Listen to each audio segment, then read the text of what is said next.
കാരണം അവർ അത് നിർണയിക്കാൻ വേണ്ടി ഉപയോഗിച്ച ടെക്നിക്കുകളുടെ പെർഫെക്ഷൻ എന്ന് പറഞ്ഞാൽ അത്രയും വലുതാണ്. എന്നിട്ട് ജോനാഥൻ നാസി ബ്രൗൺ ഇസ്ലാം സ്വീകരിച്ചു. ഹദീസിനെ കുറിച്ചിട്ട് നമ്മളെ പേടി എന്താ വെച്ചാൽ ഹദീസ് ആളുകളുടെ മുമ്പിൽ പറഞ്ഞാൽ ആൾക്കാരെല്ലാം ഇസ്ലാമിന് പോകുമെന്നാണ്. ഹദീസിനെ കുറിച്ച് സത്യസന്ധമായി പഠിച്ച ജോനാഥൻ നാസി ബ്രൗൺ അദ്ദേഹം ഇസ്ലാം സ്വീകരിച്ചു. എന്നിട്ട് അദ്ദേഹം യൂട്യൂബിൽ നടത്തിയ ഒരു പ്രസംഗമുണ്ട്, കേൾക്കണം നമ്മളത്. ജോനാഥൻ നാസി ബ്രൗണിന്റെ വളരെ വളരെ ആകർഷകമായ ഒരു ലെക്ചർ, ഹദീസ് ആസ് എ സയൻസ്, ഉസൂലുൽ ഹദീസ് ആസ് എ സയൻസ് എന്ന് പറഞ്ഞിട്ട് ജോനാഥൻ നാസി ബ്രൗൺ എന്ന് പറഞ്ഞ് വെറുതെ യൂട്യൂബിൽ ഒന്ന് സെർച്ച് ചെയ്ത് നോക്കുക, ആ പ്രസംഗം നിങ്ങൾക്ക് കേൾക്കാൻ കിട്ടും. അതൊന്ന് കേൾക്ക്. ഞാൻ കേൾക്ക് എന്ന് പറയുന്നത് ഇവിടെ നമ്മൾ എന്തിനാണ് ഇങ്ങനെ ഇരുട്ടിൽ തപ്പുന്നത്? പ്രവാചകൻ അങ്ങനെ പറഞ്ഞിട്ടുണ്ടാകും, അങ്ങനെ പറഞ്ഞിട്ടുണ്ടാകില്ല, പറഞ്ഞാൽ ഇങ്ങനെ പ്രതികരണം ഉണ്ടായിട്ടുണ്ടാകില്ല, ഇങ്ങനെ ആയിട്ടുണ്ടാകില്ലകളിലും സാധ്യതകളിലും അനുമാനങ്ങളിലും നാം കിടന്ന് കറങ്ങുന്നത് എന്തിന്? വളരെ കൃത്യമായി വേറെ ആരുടേതെങ്കിലും ആണെങ്കിൽ നമ്മൾക്ക് അങ്ങനത്തെ അനുമാനങ്ങൾക്ക് ആവശ്യമുണ്ട്. കാരണം അവരുടെ ആരുടെയും ജീവിതം ആ രീതിയിൽ രേഖപ്പെടുത്തപ്പെട്ടിട്ടില്ല. എന്നാൽ മുഹമ്മദ് റസൂലുള്ളാഹി സ്വല്ലല്ലാഹു അലൈഹി വസല്ലമയുടെ ജീവിതം വളരെ വസ്തുനിഷ്ഠമായി, സമഗ്രമായി, കൃത്യമായി, വ്യക്തമായി, വളരെ കൃത്യമായി രേഖപ്പെടുത്തപ്പെട്ടിരിക്കുന്നു. അതുകൊണ്ട് അല്ലാഹു അക്ബറിന്റെ കാര്യത്തിൽ അതിൻ്റെ നമ്മുടെ ഭാഷയുടെ പരിമിതികൾ വെച്ച്, ഞാൻ നേരത്തെ പറഞ്ഞതുപോലെ ഏത് ഭാഷക്കുണ്ടാവും പരിമിതി, ആ പരിമിതികൾ വെച്ച് അതിനെക്കുറിച്ച് പോസ്റ്റ്മോർട്ടം നടത്തേണ്ട യാതൊരു കാര്യം ഒരു മുസ്ലിമില്ല. അയാൾക്ക് ഒന്ന് നോക്കിയാൽ മതി, നബി പറഞ്ഞിട്ടുണ്ടോ, നബി പറഞ്ഞിട്ടുണ്ടോ ഇത് ഹദീസുകളിൽ കണ്ടാൽ അയാൾക്കത് പറയാം. പിന്നെ നമ്മുടെ സാധ്യതകൾക്കും അനുമാനങ്ങൾക്കും പ്രസക്തി ഇല്ല. ഇത് ഇപ്പൊ രാത്രിയാണെന്നുള്ളൊരു 100% തെളിവുണ്ട്. നമ്മൾ പകലാടെന്ന് പറഞ്ഞിട്ട് എന്താ കാര്യം? ഒരു കാര്യമില്ല. ഇതേപോലെ റസൂലുള്ള അല്ലാഹു അക്ബർ എന്ന് പറഞ്ഞിട്ടുണ്ട് എന്നുള്ളത് 100% ശരിയാണ്, 100% ഉറപ്പാണ്. ചരിത്രപരമായ തെളിവുകളുണ്ട്. ആ തെളിവുകൾ ഉണ്ടായിരിക്കെ ഇല്ല എന്ന് നമ്മൾ എത്ര കരഞ്ഞു വിളിച്ചിട്ടും കാര്യമില്ല എന്നാണ് സൂചിപ്പിക്കാൻ. അനീഫയ്ക്ക് ചോദ്യം ഉണ്ടെങ്കിൽ ഒന്നും കൂടെ ചോദിക്കാം. ചുരുക്കി വ്യക്തമായി ചോദിച്ചാൽ ആവർത്തിക്കാതെ തന്നെ അത് എല്ലാവർക്കും. അല്ല, ചോദ്യം ഇത് തന്നെയാണ്. പക്ഷെ ഇതേ ചോദ്യം തന്നെയാണ് ചോദിക്കുന്നത്. ഇതിൽ നമ്മൾ പറയുന്ന ഒരു പ്രധാന കാരണം ഏകദൈവ സിദ്ധാന്തം വെച്ച് വന്ന പ്രവാചകൻ, അതുകൊണ്ടാണ് നമ്മൾ അങ്ങനെ പറയേണ്ടി വന്നത്. അതാ പരിശുദ്ധ ഖുർആനിൽ ഒരിക്കലും ഇല്ല. ഖുൽ വല്ലാഹു അഹദും അല്ലാഹു അക്ബറും ഒരേ ഭാഷാപരമായിട്ട് ഒരു ചെറിയ വ്യത്യാസമല്ല. അത് രണ്ടിനും വ്യത്യസ്തമായ അർത്ഥം ധ്വനിയുണ്ടതിന്. ഇന്ന് ഇവിടുത്തെ ഹൈന്ദവ വിശ്വാസത്തിനൊക്കെ ഓർക്കൊക്കെ പ്രശ്നമില്ല, അല്ലാഹു അക്ബർക്ക് പ്രശ്നമില്ല. ഒരുപാട് ദൈവങ്ങളെ കാണുന്നത്, അതിൻ്റെ ഒപ്പം ബ്രഹ്മാവോ എന്തോ ഒന്നുണ്ടെന്ന് വിശ്വസിക്കുന്നത്. അവിടെ ഇത് നിസാരമായിട്ട് പറയില്ല. പിന്നെ ഇപ്പോൾ പ്രവാചകൻ്റെ കാര്യം പറഞ്ഞപ്പോൾ അത് പറയാതിരിക്കുക നല്ലത്. 20 ലക്ഷം റക്കായത്ത് നിസ്കരിച്ച് 10 ലക്ഷം റക്കായത്ത്, അതാണ് നമുക്ക് നമ്മളെ മുമ്പിലുള്ള പ്രവാചകൻ്റെ ചര്യ. അതിൽ നിന്ന് 9,97,000 ഹദീസുകൾ തള്ളി ഇന്ന് നമ്മളെ മുമ്പിലുള്ള എക്സ്ട്രാക്റ്റ് എന്ന് പറയുന്നതിലടക്കം പരിശോധിച്ച് കഴിഞ്ഞാൽ പ്രവാചകൻ ഖുർആൻ എതിരിൽ ജീവിച്ചെന്ന് വരും. അതൊക്കെ ഒരു വസ്തുതയാണ്. അതുകൊണ്ട് ഇനി നമ്മൾ അത് വിശദീകരിക്കണമെങ്കിൽ നമുക്ക് പറയാം. അത് അപ്പോൾ സബ്ജക്റ്റിൽ നിന്നൊക്കെ മാറിപ്പോകും. വേണ്ട, എനിക്കിത്രേ ആവശ്യമുള്ളായിരുന്നു. ഞാൻ പറയുന്ന മീനിങ് ഇത്രേ ഉള്ളൂ. ഏകദൈവ സിദ്ധാന്തത്തിൽ വന്ന പ്രവാചകൻ ഒരിക്കലും ഇങ്ങനെ ബൗദ്ധൈവ ആശയം കിട്ടുന്ന ഒരു ആദർശത്തേക്ക് പോവില്ല. അതുകൊണ്ടാണ് ഞാൻ അങ്ങനെ പറഞ്ഞത്. ഒരിക്കലും പറയില്ല എന്ന് പറയാൻ കാരണം, അല്ലാതെ വേറെ ആവും അങ്ങനെ ഉണ്ടാവുന്നുള്ളോട് പറഞ്ഞുകൊണ്ടല്ല. അല്ലാഹു അക്ബറിൽ നിന്ന് ബഹുദൈവത്വം കുഴിച്ചെടുക്കാനുള്ള ഗവേഷണ പാഠം. പടച്ചോനാണ് ഏറ്റവും മഹാൻ എന്ന് കേട്ടപ്പോൾ നിങ്ങൾക്ക് ആർക്കെങ്കിലും അതിൽ ബഹുദൈവത്വത്തിന്റെ വല്ല ലാഞ്ചനം തോന്നിയിട്ടുണ്ടോ? ആർക്കെങ്കിലും? അല്ല, ഞാൻ പറയട്ടെ, എന്തുകൊണ്ടാണ് അങ്ങനെ ഒരു പദം അള്ളാഹ് വിട്ടുപോയോ? അത് മാത്രം ലോകത്ത് ഹൈലൈറ്റ് ചെയ്യപ്പെടുന്ന കാരണം എന്താണ്? ഇതൊക്കെ എന്താ പ്രശ്നം എന്ന് വെച്ചാൽ, നമുക്ക് ക്രിസ്ത്യാനികൾ ദൈവപുത്രനാണ് എന്ന് പറയുന്നത് തെറ്റാണെന്ന് പറയാം. അത് വിഷയമല്ല. നേരെ മറിച്ച് അവർക്ക് ഈ പറഞ്ഞ ഹദീസും ഇജ്മാവും ഖിയാസും ഒക്കെ ഉണ്ട്. നമ്മൾ പുറത്തു നിന്നിട്ട് ഓർക്ക് ലക്ഷക്കണക്കിന് ആളുകൾ നമ്മളെക്കാൾ ഏറെ മാനസികമായി പുരോഗമിച്ച ആളുകളൊക്കെയാണ് അവർക്കുള്ളത്. അത് നമ്മൾ പുറത്തു നിന്നിട്ട് പറയും, നമ്മൾ പറയും അത് തെറ്റാണ്, ദൈവപുത്രനാണെന്ന്. മറിച്ച് അവർ പറയും ഞങ്ങളെ ഹദീസ് ഉണ്ട്, ഇതിനൊക്കെ വ്യക്തമായ തെളിവുണ്ട്. ഇതല്ലാതെ യുക്തി ഈ വേദഗ്രന്ഥം വെച്ചിട്ട് നിങ്ങൾക്ക് എന്താ പറയാനുള്ളത്? അതാ അവിടെ ചോദ്യം. ശരി, ഈ പറച്ചിൽ എല്ലാ മതക്കാർക്കും പറയാം. ഇപ്പൊ ക്രിസ്ത്യാനികളെ നമ്മൾ കുറ്റപ്പെടുത്തും, അതിന് നിങ്ങൾ തെളിവൊന്നും ചോദിക്കണില്ല. ഓല് യേശുക്രിസ്തു ദൈവപുത്രനാണെന്ന് പറയുമ്പോൾ അത് തെറ്റാണെന്ന് പറയും. പക്ഷെ ഓല കോടിക്കണക്കിന് മുസ്ലിങ്ങളെക്കാളേറെ ബുദ്ധി ഉപയോഗിച്ച ആളുകളാണ് അതിലുള്ളത്. അതൊരു സത്യമാണ്. എന്നാൽ അവർ വിശ്വസിക്കുന്നത് ദൈവപുത്രനാണ്. അതിന് നിങ്ങൾ ഈ പറഞ്ഞ ഇരുമോ ഗിയാസും ഒക്കെ ഓൽക്കുണ്ട്. മറിച്ച് ഓക്കെ ശരി. ഹനീഫ, സംസാരിക്കാൻ സമയം തന്നില്ല എന്ന് ഇനി ഹനീഫ പരാതി പറയരുത്. സമയം കൂടുതൽ തന്നിട്ടുണ്ട്, അതുകൊണ്ട് ഇനി ഇതിന് ഉത്തരം പറയും, അത് കേൾക്കും. എന്താന്ന് വെച്ചാൽ സുഹൃത്ത് പറയണത്, ക്രിസ്ത്യാനികൾ ദൈവപുത്രൻ ഉണ്ടെന്ന് പറയുമ്പോൾ നമ്മൾ എതിർക്കുന്നു.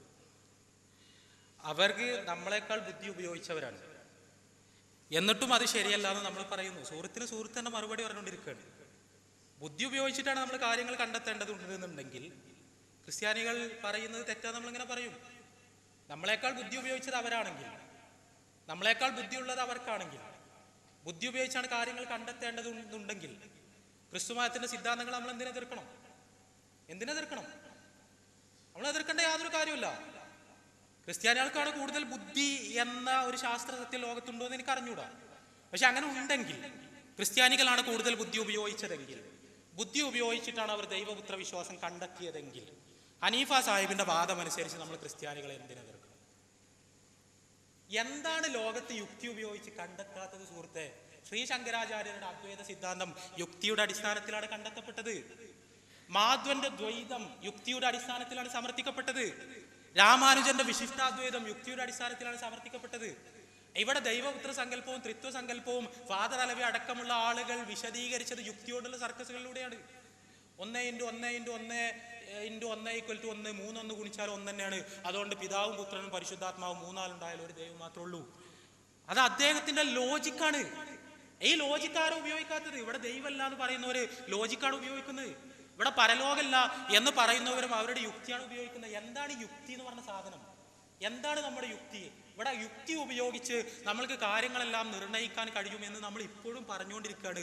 ഈ യുക്തിയെ കുറിച്ച് പഠനം നടത്തിയ ആർക്കും അങ്ങനെ അഭിപ്രായമില്ല. അത് വേറെ വിഷയം.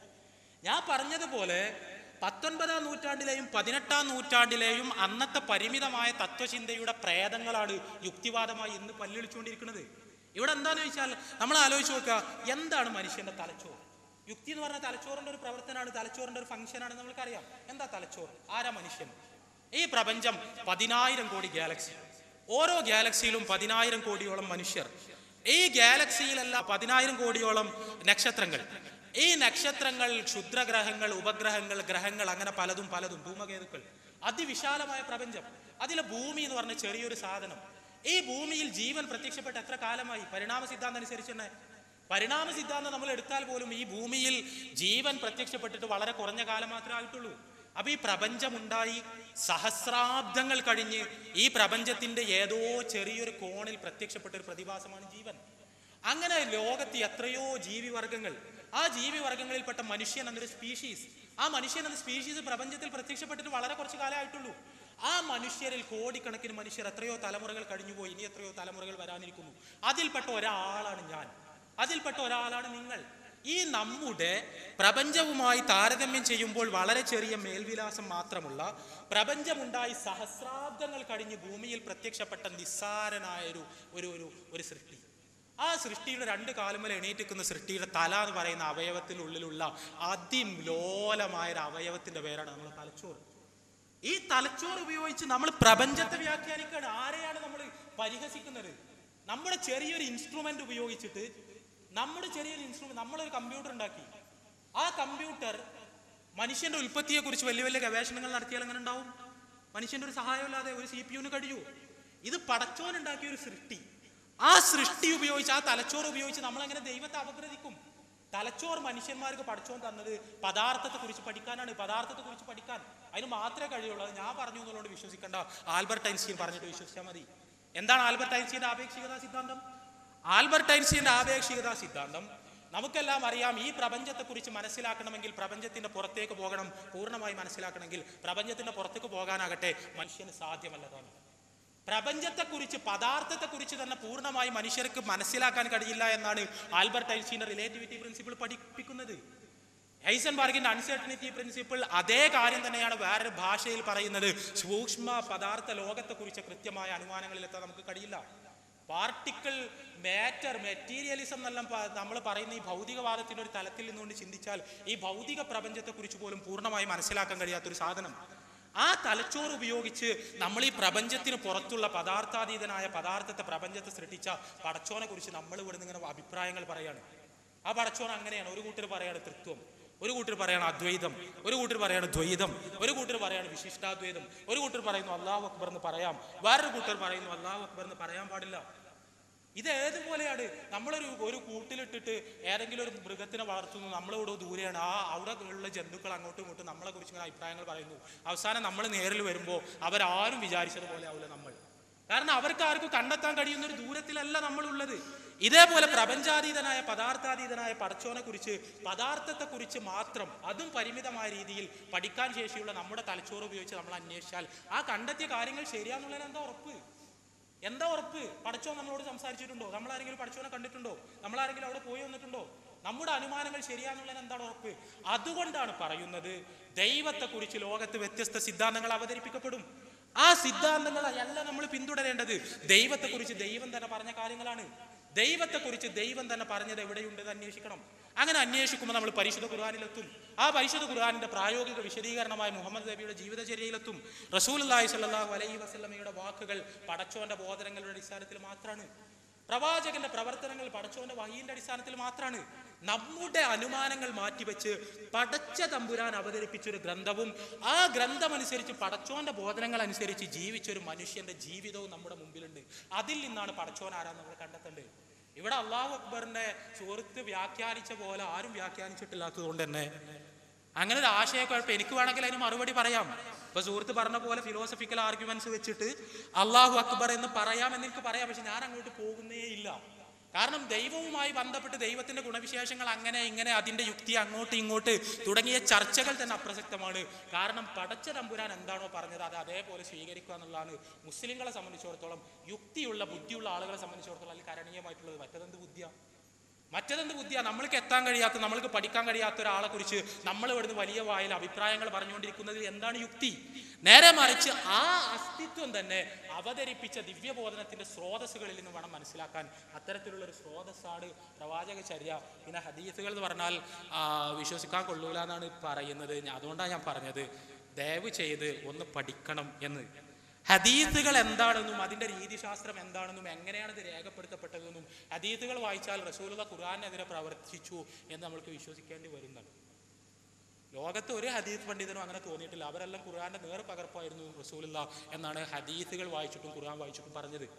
സുഹൃത്തിന് അങ്ങനെ തോന്നുന്നുണ്ടെങ്കിൽ എനിക്ക് അറിഞ്ഞൂടാ, ഒരു പക്ഷേ സുഹൃത്ത് ഒരുപാട് പഠിച്ചിട്ടുണ്ടാകാം. പക്ഷെ എനിക്ക് പറയാനുള്ളത്, ഹദീസുകളെ കുറിച്ച് പഠിക്കുക എന്ന് പറഞ്ഞാൽ 18-ാം നൂറ്റാണ്ടിലും 19-ാം നൂറ്റാണ്ടിലും മുസ്ലിം നാടുകളിലേക്ക് കൊളോണിയൽ ശക്തികളുടെ അധിനിവേശം ഉണ്ടായപ്പോൾ ആ നാട്ടിലെ മുസ്ലിം പ്രജകളെ കുറിച്ച് പഠിക്കാൻ വേണ്ടി ഗവൺമെന്റ് സ്പോൺസർഷിപ്പിൽ രൂപം കൊണ്ട ഒരു പ്രസ്ഥാനമാണ് ഓറിയന്റലിസം.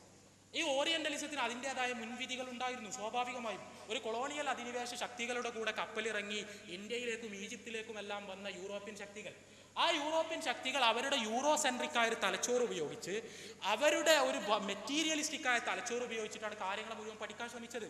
അതിന് പുറമെ അവർക്ക് ക്രിസ്ത്യൻ മിഷണറിമാരെ സഹായിക്കേണ്ട ഉത്തരവാദിത്വം കൂടി ഉണ്ടായിരുന്നു.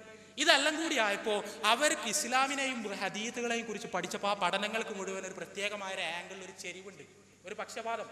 ആ ചെരിവിന്റെ അടിസ്ഥാനത്തിൽ അവർ പലതും കൂടി വെച്ചിട്ടുണ്ട്, പലതും ദുർവ്യാഖ്യാനിച്ചിട്ടുണ്ട്, പലതും ചെയ്തിട്ടുണ്ട്. ഈ ഓറിയന്റലിസ്റ്റുകളാണ് പിൽക്കാലത്ത് ഓക്സ്ഫോർഡിലും കാംബ്രിഡ്ജിലും എല്ലാം ഹദീസ് ഫാക്കൽറ്റികൾ സ്ഥാപിച്ചത്, ഹദീസുകളെ കുറിച്ച് പഠിപ്പിക്കാൻ വേണ്ടി.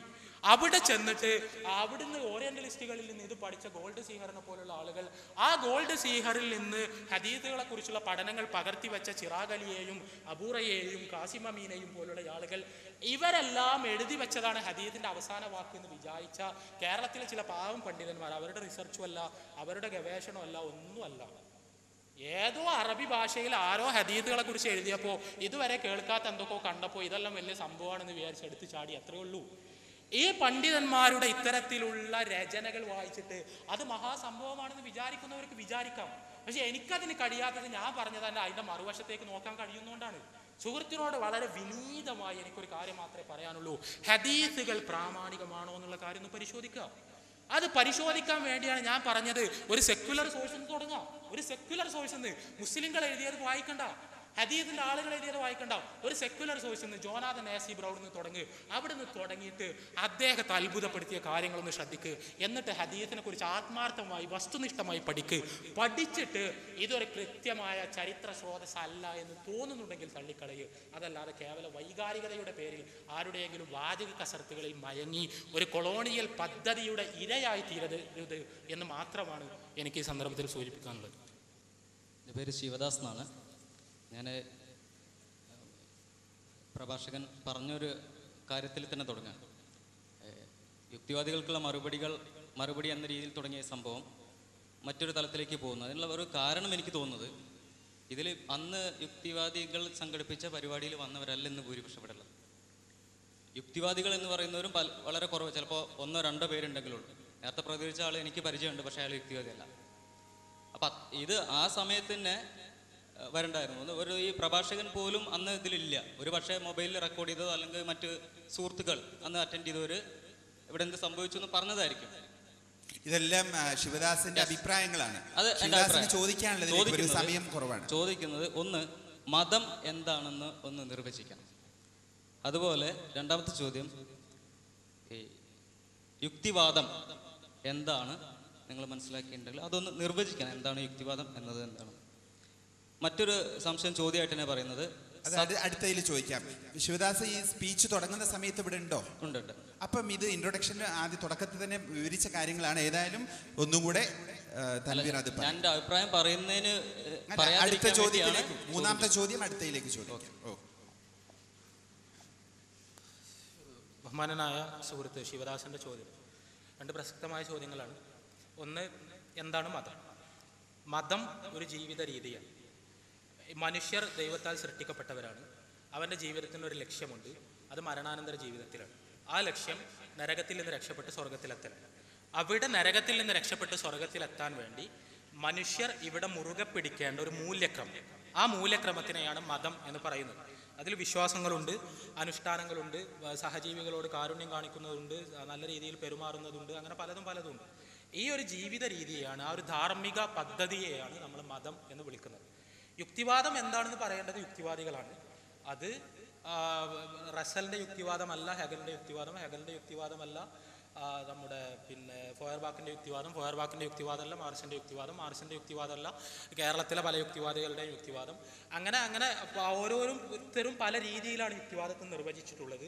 എന്നാൽ യുക്തിവാദത്തിന്റെ പൊതു സ്വഭാവങ്ങൾ ഞാൻ പറഞ്ഞതുപോലെ പദാർത്ഥാതീതമായ പ്രപഞ്ചാതീതമായ അസ്തിത്വങ്ങളെയും യാഥാർത്ഥ്യങ്ങളെയും എല്ലാം നിഷേധിക്കുകയും ഒരു ദൈവമില്ല എന്ന് സിദ്ധാന്തിക്കുകയും പരലോകം കെട്ടുകഥയാണ് എന്ന് പറയുകയും ഈ ലോകത്ത് മനുഷ്യർ പ്രത്യേകമായൊരു മൂല്യക്രമം മുറുകെ പിടിക്കേണ്ട പരിശുദ്ധമായ അത്തരത്തിലുള്ള സനാതനമായ മൂല്യങ്ങളൊന്നുമില്ല എന്ന് പറയുകയും ഏതെങ്കിലും അർത്ഥത്തിൽ മനുഷ്യജീവിതം മുന്നോട്ട് പോകാൻ എന്തെങ്കിലും തത്വങ്ങൾ, മൂല്യങ്ങൾ ആവശ്യമുണ്ടെങ്കിൽ അത് കാലത്തിനും സ്ഥലത്തിനും അനുസരിച്ച് നമ്മൾ തന്നെ കണ്ടെത്തേണ്ടതാണ് എന്നെല്ലാം വാദിക്കുകയും ചെയ്യുന്ന ഒരു സിദ്ധാന്തമാണ് യുക്തിവാദം. മതം നിങ്ങൾ പറഞ്ഞത് വളരെ കറക്റ്റാണ്. നിങ്ങൾ പറഞ്ഞത് അങ്ങനെയാണെങ്കിൽ ഈ യുക്തിവാദം എങ്ങനെയാണ് ഒരു മതമാവുക?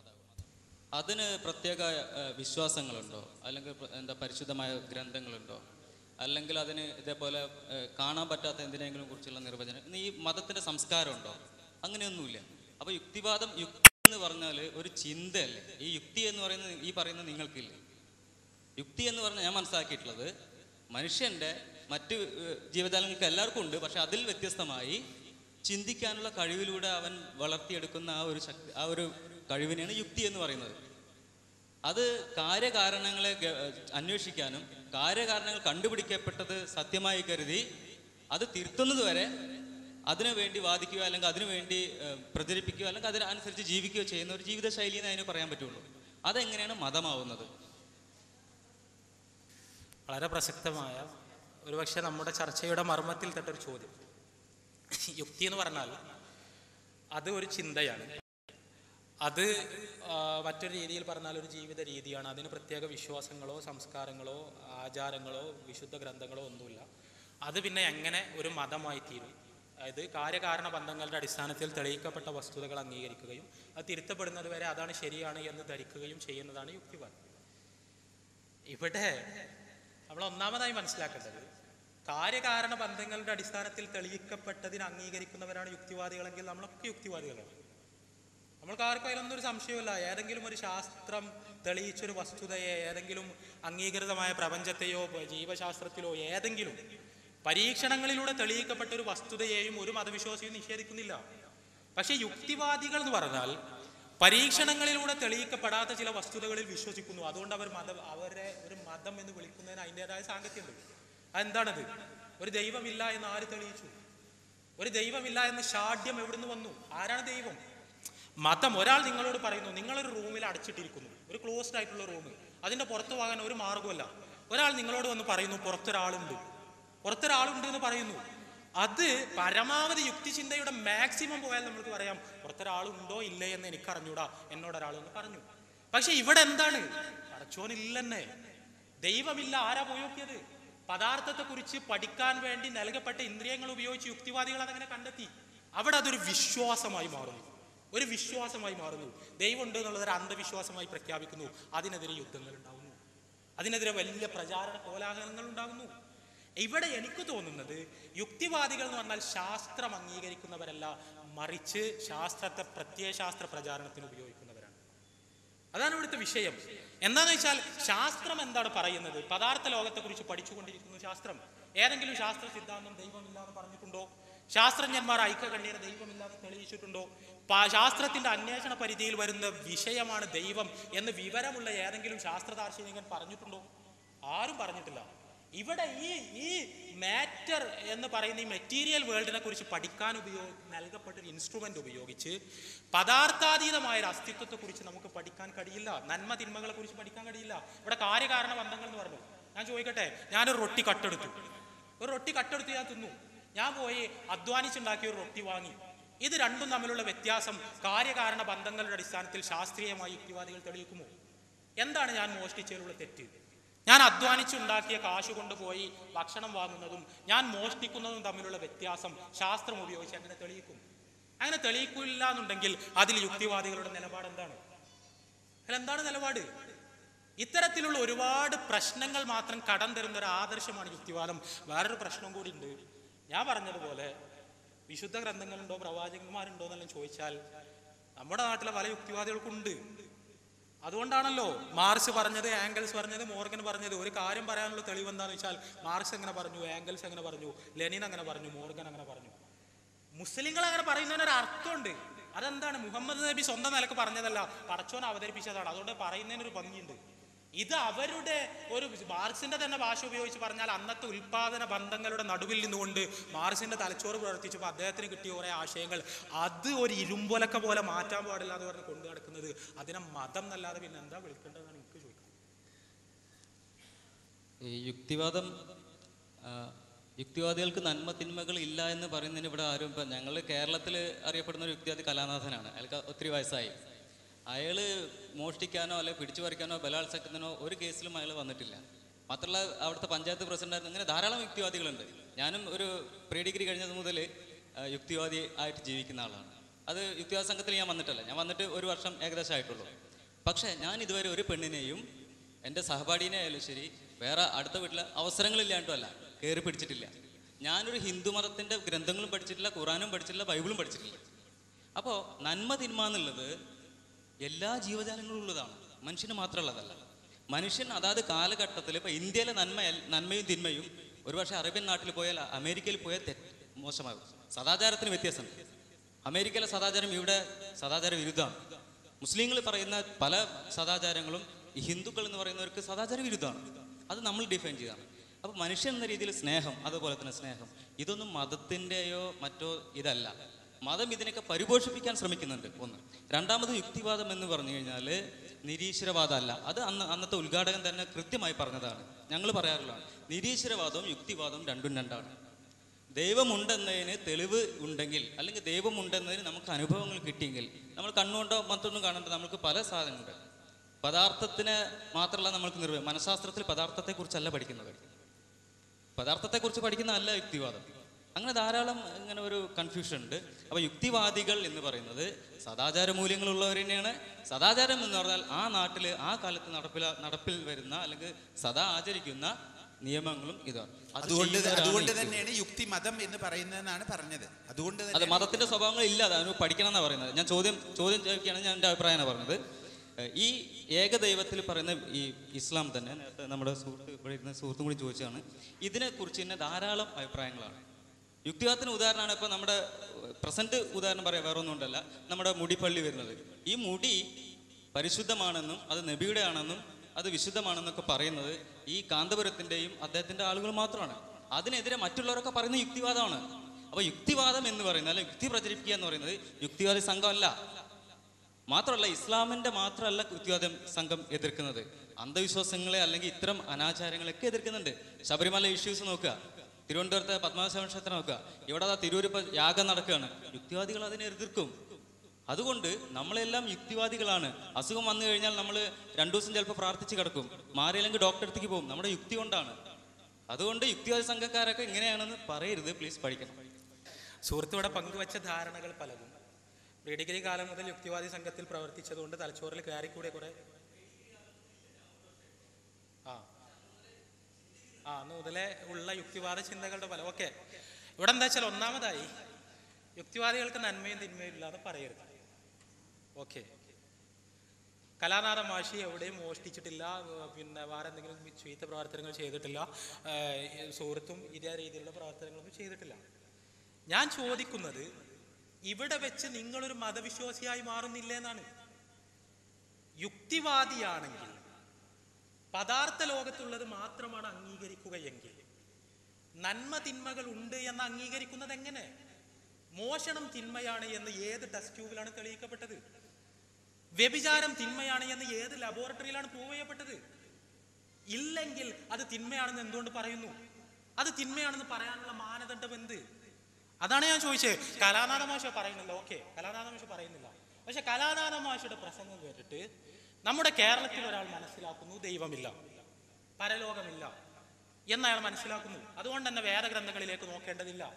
അയാൾ നാളെ ഒരു മോഷണം നടത്തുന്നു. അയാൾ നയിക്കുന്ന വികാരം എന്താണെന്ന് വെച്ചാൽ, പടച്ചോനല്ല, എന്നാരും സൃഷ്ടിച്ചതല്ല, ഞാനിങ്ങനെ പരിണാമ വൃക്ഷം ഇങ്ങനെ വളർന്നു വന്നപ്പോൾ അതിന്ന് പൊടുന്നനെ ഉണ്ടായ ഒരു പദാർത്ഥങ്ങളുടെ സംയുക്തം.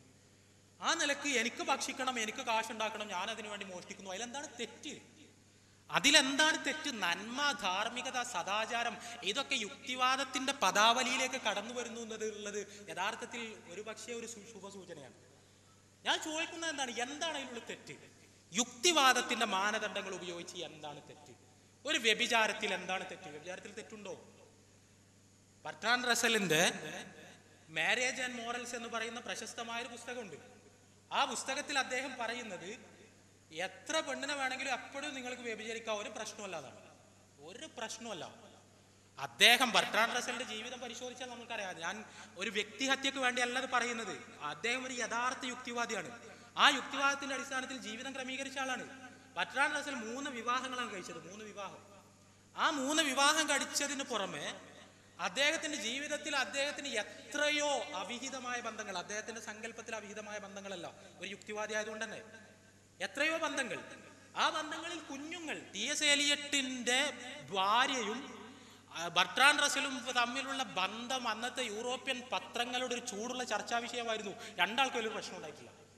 ഇവിടെ എന്താന്ന് ചോദിച്ചാൽ, ബർട്രാൻഡ് റസൽ ചിന്തിച്ചപ്പോൾ ഇതിലൊന്നും തിന്മയായിട്ട് യാതൊന്നുമില്ല. നമ്മൾക്ക് തന്നെ അറിയാലോ, ഇന്ത്യയിലെ പ്രമുഖനായ യുക്തിവാദി ജോസഫ് ഇടമുറകിന്റെ മകൾ ഗീത ഇടമുറകിനെ കല്യാണം കഴിച്ചത് യോരാൻസ് കാർണർ എന്ന ലോക സഞ്ചാരിയാണ്.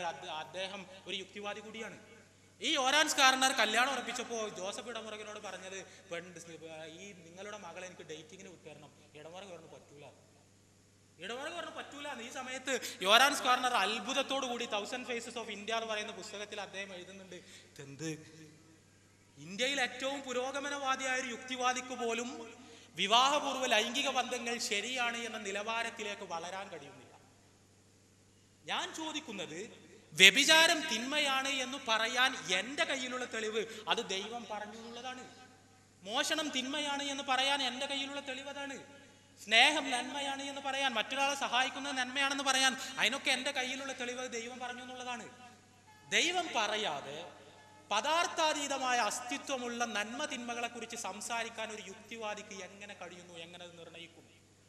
ഇവിടെ സുഹൃത്തന്നെ പറഞ്ഞല്ലോ, നമ്മൾ ഇവിടെ എന്തൊക്കെയാണ് നന്മ തിന്മകൾ എന്ന് തീരുമാനിക്കാൻ വേണ്ടി ഇവിടെ നമ്മളൊരു ചർച്ച നടത്തുക, അടിച്ചു പിരിയും. കാരണം ഒരാളെ നന്മയാവില്ല, അടുത്താളെ നന്മയാവില്ല, പിന്നത്താളെ നന്മ, ഒരാളെ തിന്മ വേറൊരാൾക്ക് നന്മയായിരിക്കും. ഏത് തിന്മയെയാണ് നമ്മൾ സിദ്ധാന്തവൽക്കരിച്ച് നന്മയാക്കാത്തത്? നമ്മൾ ആലോചിച്ച് നോക്കുക. മദ്യപാനത്തെ അതിമനോഹരമായി സിദ്ധാന്തവൽക്കരിച്ച് എത്ര എഴുത്തുകളുണ്ട്. പക്ഷെ അതുകൊണ്ട് പ്രയാസം അനുഭവിക്കുന്നവരുണ്ട്. ലോട്ടറിയെ, ചൂതാട്ടത്തെ, ഇപ്പോൾ മുതലാളിത്തം, ഭൗതികവാദത്തിന്റെ ഏറ്റവും വലിയൊരു എക്സ്ട്രീമാണ് ശരിക്കും ക്യാപിറ്റലിസം എന്ന് പറഞ്ഞാൽ. ക്യാപിറ്റലിസത്തിന്റെ കണ്ണിൽ എന്താണ് തിന്മ? ഒരു പെണ്ണ് തുണി അഴിച്ച് സദസ്സിന് മുന്നിൽ വരുന്നു, അതിലൊരു തിന്മയല്ല. കാരണം സദസ്സിന്, ആ പെണ്ണിന് അതിൽ സമ്മതാണ്, സദസ്സിനും സമ്മതാണ്. പെണ്ണിന്റെ ശരീര സൗന്ദര്യം ആസ്വദിക്കാൻ പെണ്ണിന് അവസരം ഉണ്ടാകുന്നു. ചോദ്യമാണ്, ഭൗതികവാദിയുടെ ചോദ്യമാണ്. എങ്ങനെ ഒരു യുക്തിവാദി അതിന് മറുപടി പറയും? എങ്ങനെ ഒരു മാർക്സിസ്റ്റിന് മറുപടി അറിയാം? അതുകൊണ്ടാണല്ലോ മുതലാളിത്തത്തിനെതിരെ വലിയ വലിയ മുദ്രാവാക്യങ്ങൾ മുഴക്കുമ്പോഴും മുതലാളിത്തത്തിന്റെ സാമ്പത്തിക ഉള്ളടക്കത്തെ മാത്രം വിമർശിക്കുകയും അതിന്റെ സാംസ്കാരിക പദ്ധതിയെ വിമർശിക്കുന്നതിൽ നിന്ന് സമർത്ഥമായി ഒഴിഞ്ഞു മാറുകയും ചെയ്യാൻ നമ്മുടെ നാട്ടിലെ മാർക്സിസ്റ്റുകളെല്ലാം നിർബന്ധിതമാകുന്നത് കൊണ്ടാണ്. കാരണം കഴിയൂല. ഭൗതികവാദത്തിന്റെ അടിത്തറകളിൽ നിന്നുകൊണ്ട് മുതലാളിത്തം ചെയ്യുന്ന ഇന്ന കാര്യങ്ങൾ ഒന്നും വേണ്ട. ഹിരോഷിമയിൽ ആറ്റമോ വർഷിച്ച തിന്മയാണെന്ന് എങ്ങനെ തെളിയും? എങ്ങനെ തെളിയിക്കും? ഇവിടെ മനഃശാസ്ത്രത്തെ കുറിച്ച് പറഞ്ഞു. സുഹൃത്ത് വിഷയത്തിലേക്കാണ് വരുന്നത്. എന്താണ് മനസ്സ്?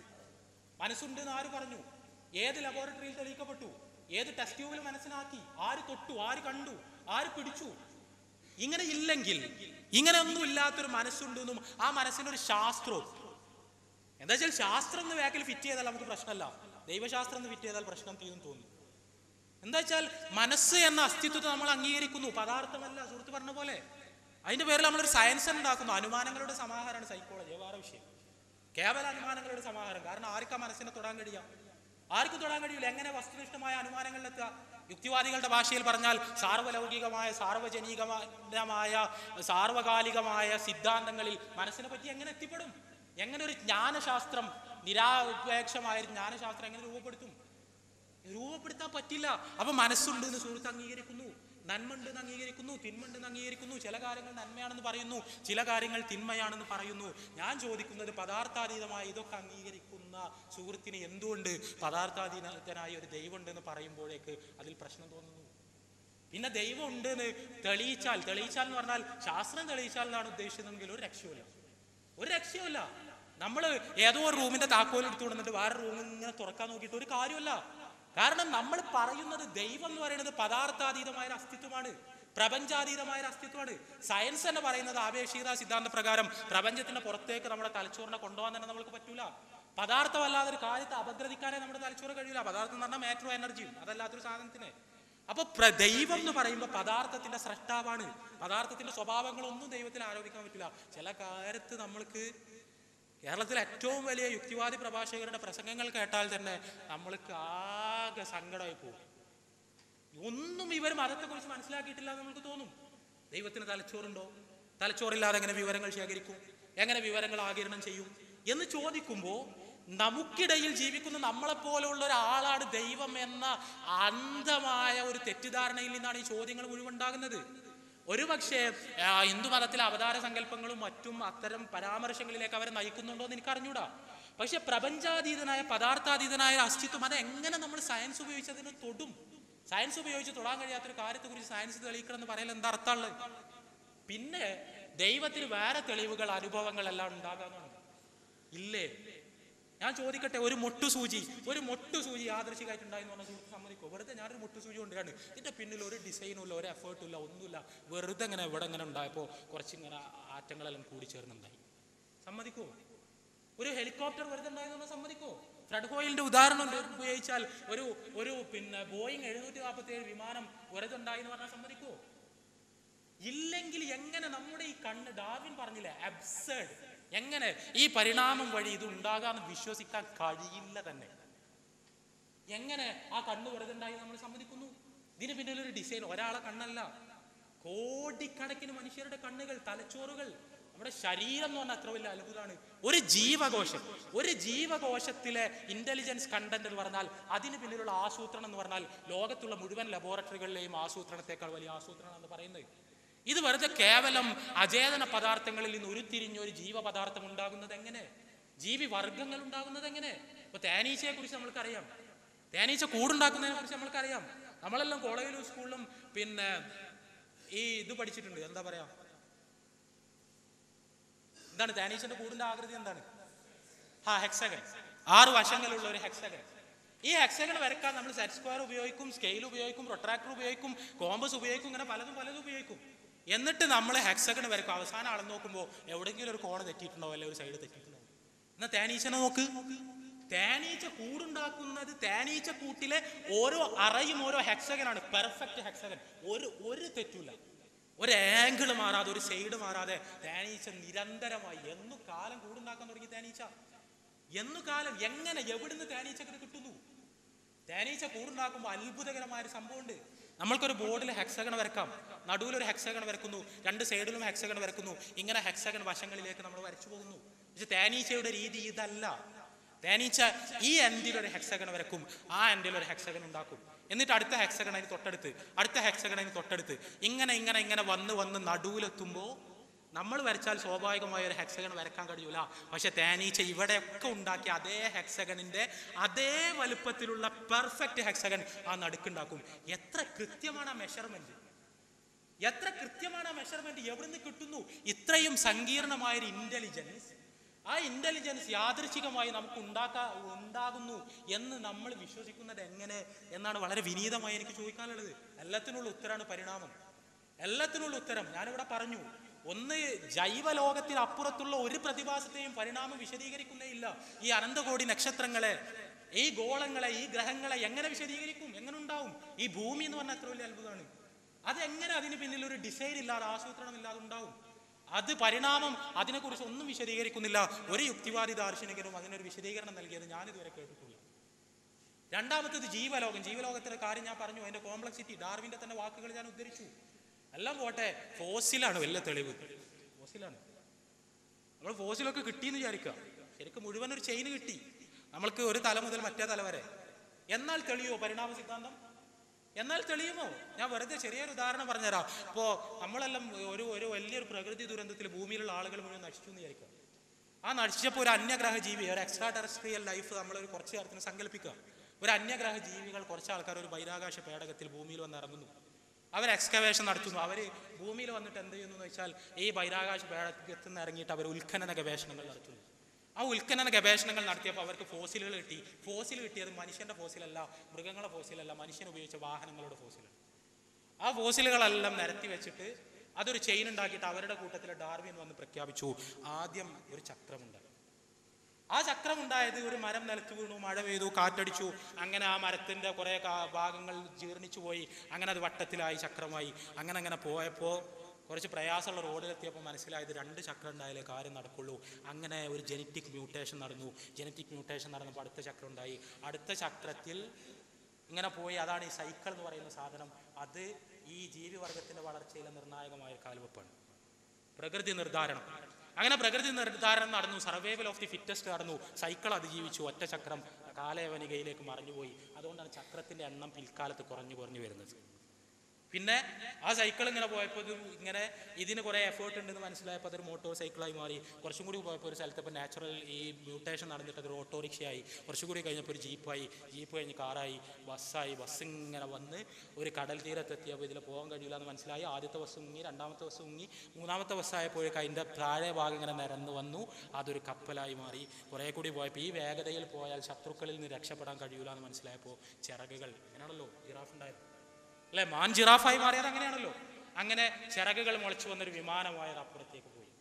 എന്നിട്ട് അയാൾ നല്ല ബുദ്ധിജീവി പരിവേഷം, കോട്ടൊക്കെ ഇട്ട് അവിടെ ഇങ്ങനെ ഇരിക്കും. അവർ സ്കൂളിൽ പാഠപുസ്തകങ്ങളിൽ ഇതിങ്ങനെ പഠിക്കും. അതിൻ്റെ തെളിവായിട്ട് ഫോസിൽ എവിഡൻസ് ആയി വലിയൊരു സീക്വൻസ് ഉണ്ടാവും. ഇതിലപ്പുറം എന്താണ് ഒരു ഫോസിൽ സീക്വൻസ് കിട്ടിയാൽ തന്നെ നമുക്ക് പറയാൻ പറ്റുക? അത് കിട്ടിയണോ, അത് വേറെ വിഷയം. ഒരുപാട് കാലമായി ഉത്ഖനന ഗവേഷണങ്ങൾ നടത്തുന്നു. 2 ജീവിവർഗങ്ങൾക്ക് നടുവിലുള്ള ഒരു മധ്യവർഗ ഫോസിൽ, ഒരു ഫോസിൽ കിട്ടിയോ എന്ന് പറഞ്ഞിട്ട് പരിണാമവാദികളുടെ ലോകത്ത് നിന്ന് വലിയ ആരവങ്ങൾ ഉയർന്നിരുന്നു. പിൽഡൗൺ മനുഷ്യൻ, അത് ആൾക്കുരങ്ങനും മനുഷ്യനും ഇടയിലുള്ള മധ്യവർഗ ഫോസിലാണ്. അവസാനം ശാസ്ത്ര ലോകത്തെ ഏറ്റവും ക്രൂരമായ തട്ടിപ്പ് വിളിച്ചൊത്ത് വന്നു. ഒരു മനുഷ്യന്റെ താടിയെല്ലും ഒരു കുരങ്ങന്റെ തലയോട്ടിയും കൂടി ഫിറ്റ് ചെയ്ത് ഏതോ പരിണാമവാദി ഉണ്ടാക്കിയ കൃത്രിമ ഫോസിൽ. നേരെ തിരിച്ചാണ്.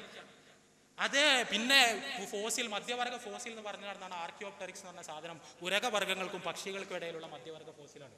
ഇപ്പോൾ പഠിച്ചു നോക്കുമ്പോൾ അതൊരു പക്ഷി തന്നെയാണ്, പൂർണ്ണമായ പക്ഷി, ഉരകവർഗ്ഗങ്ങളല്ല. ഒരു ജീവിവർഗത്തിൽ നിന്ന് മറ്റൊരു ജീവിവർഗം പരിണമിച്ചുണ്ടായി എന്ന് പറയണമെങ്കിൽ, വാദിക്കണമെങ്കിൽ പോലും അതിനൊരു മധ്യവർഗ ഫോസിൽ ഉണ്ടാകണം. അത് കിട്ടുന്നേയില്ല. ആകെ കിട്ടിയ 2 എണ്ണത്തിന്റെ കഥയാണിത്.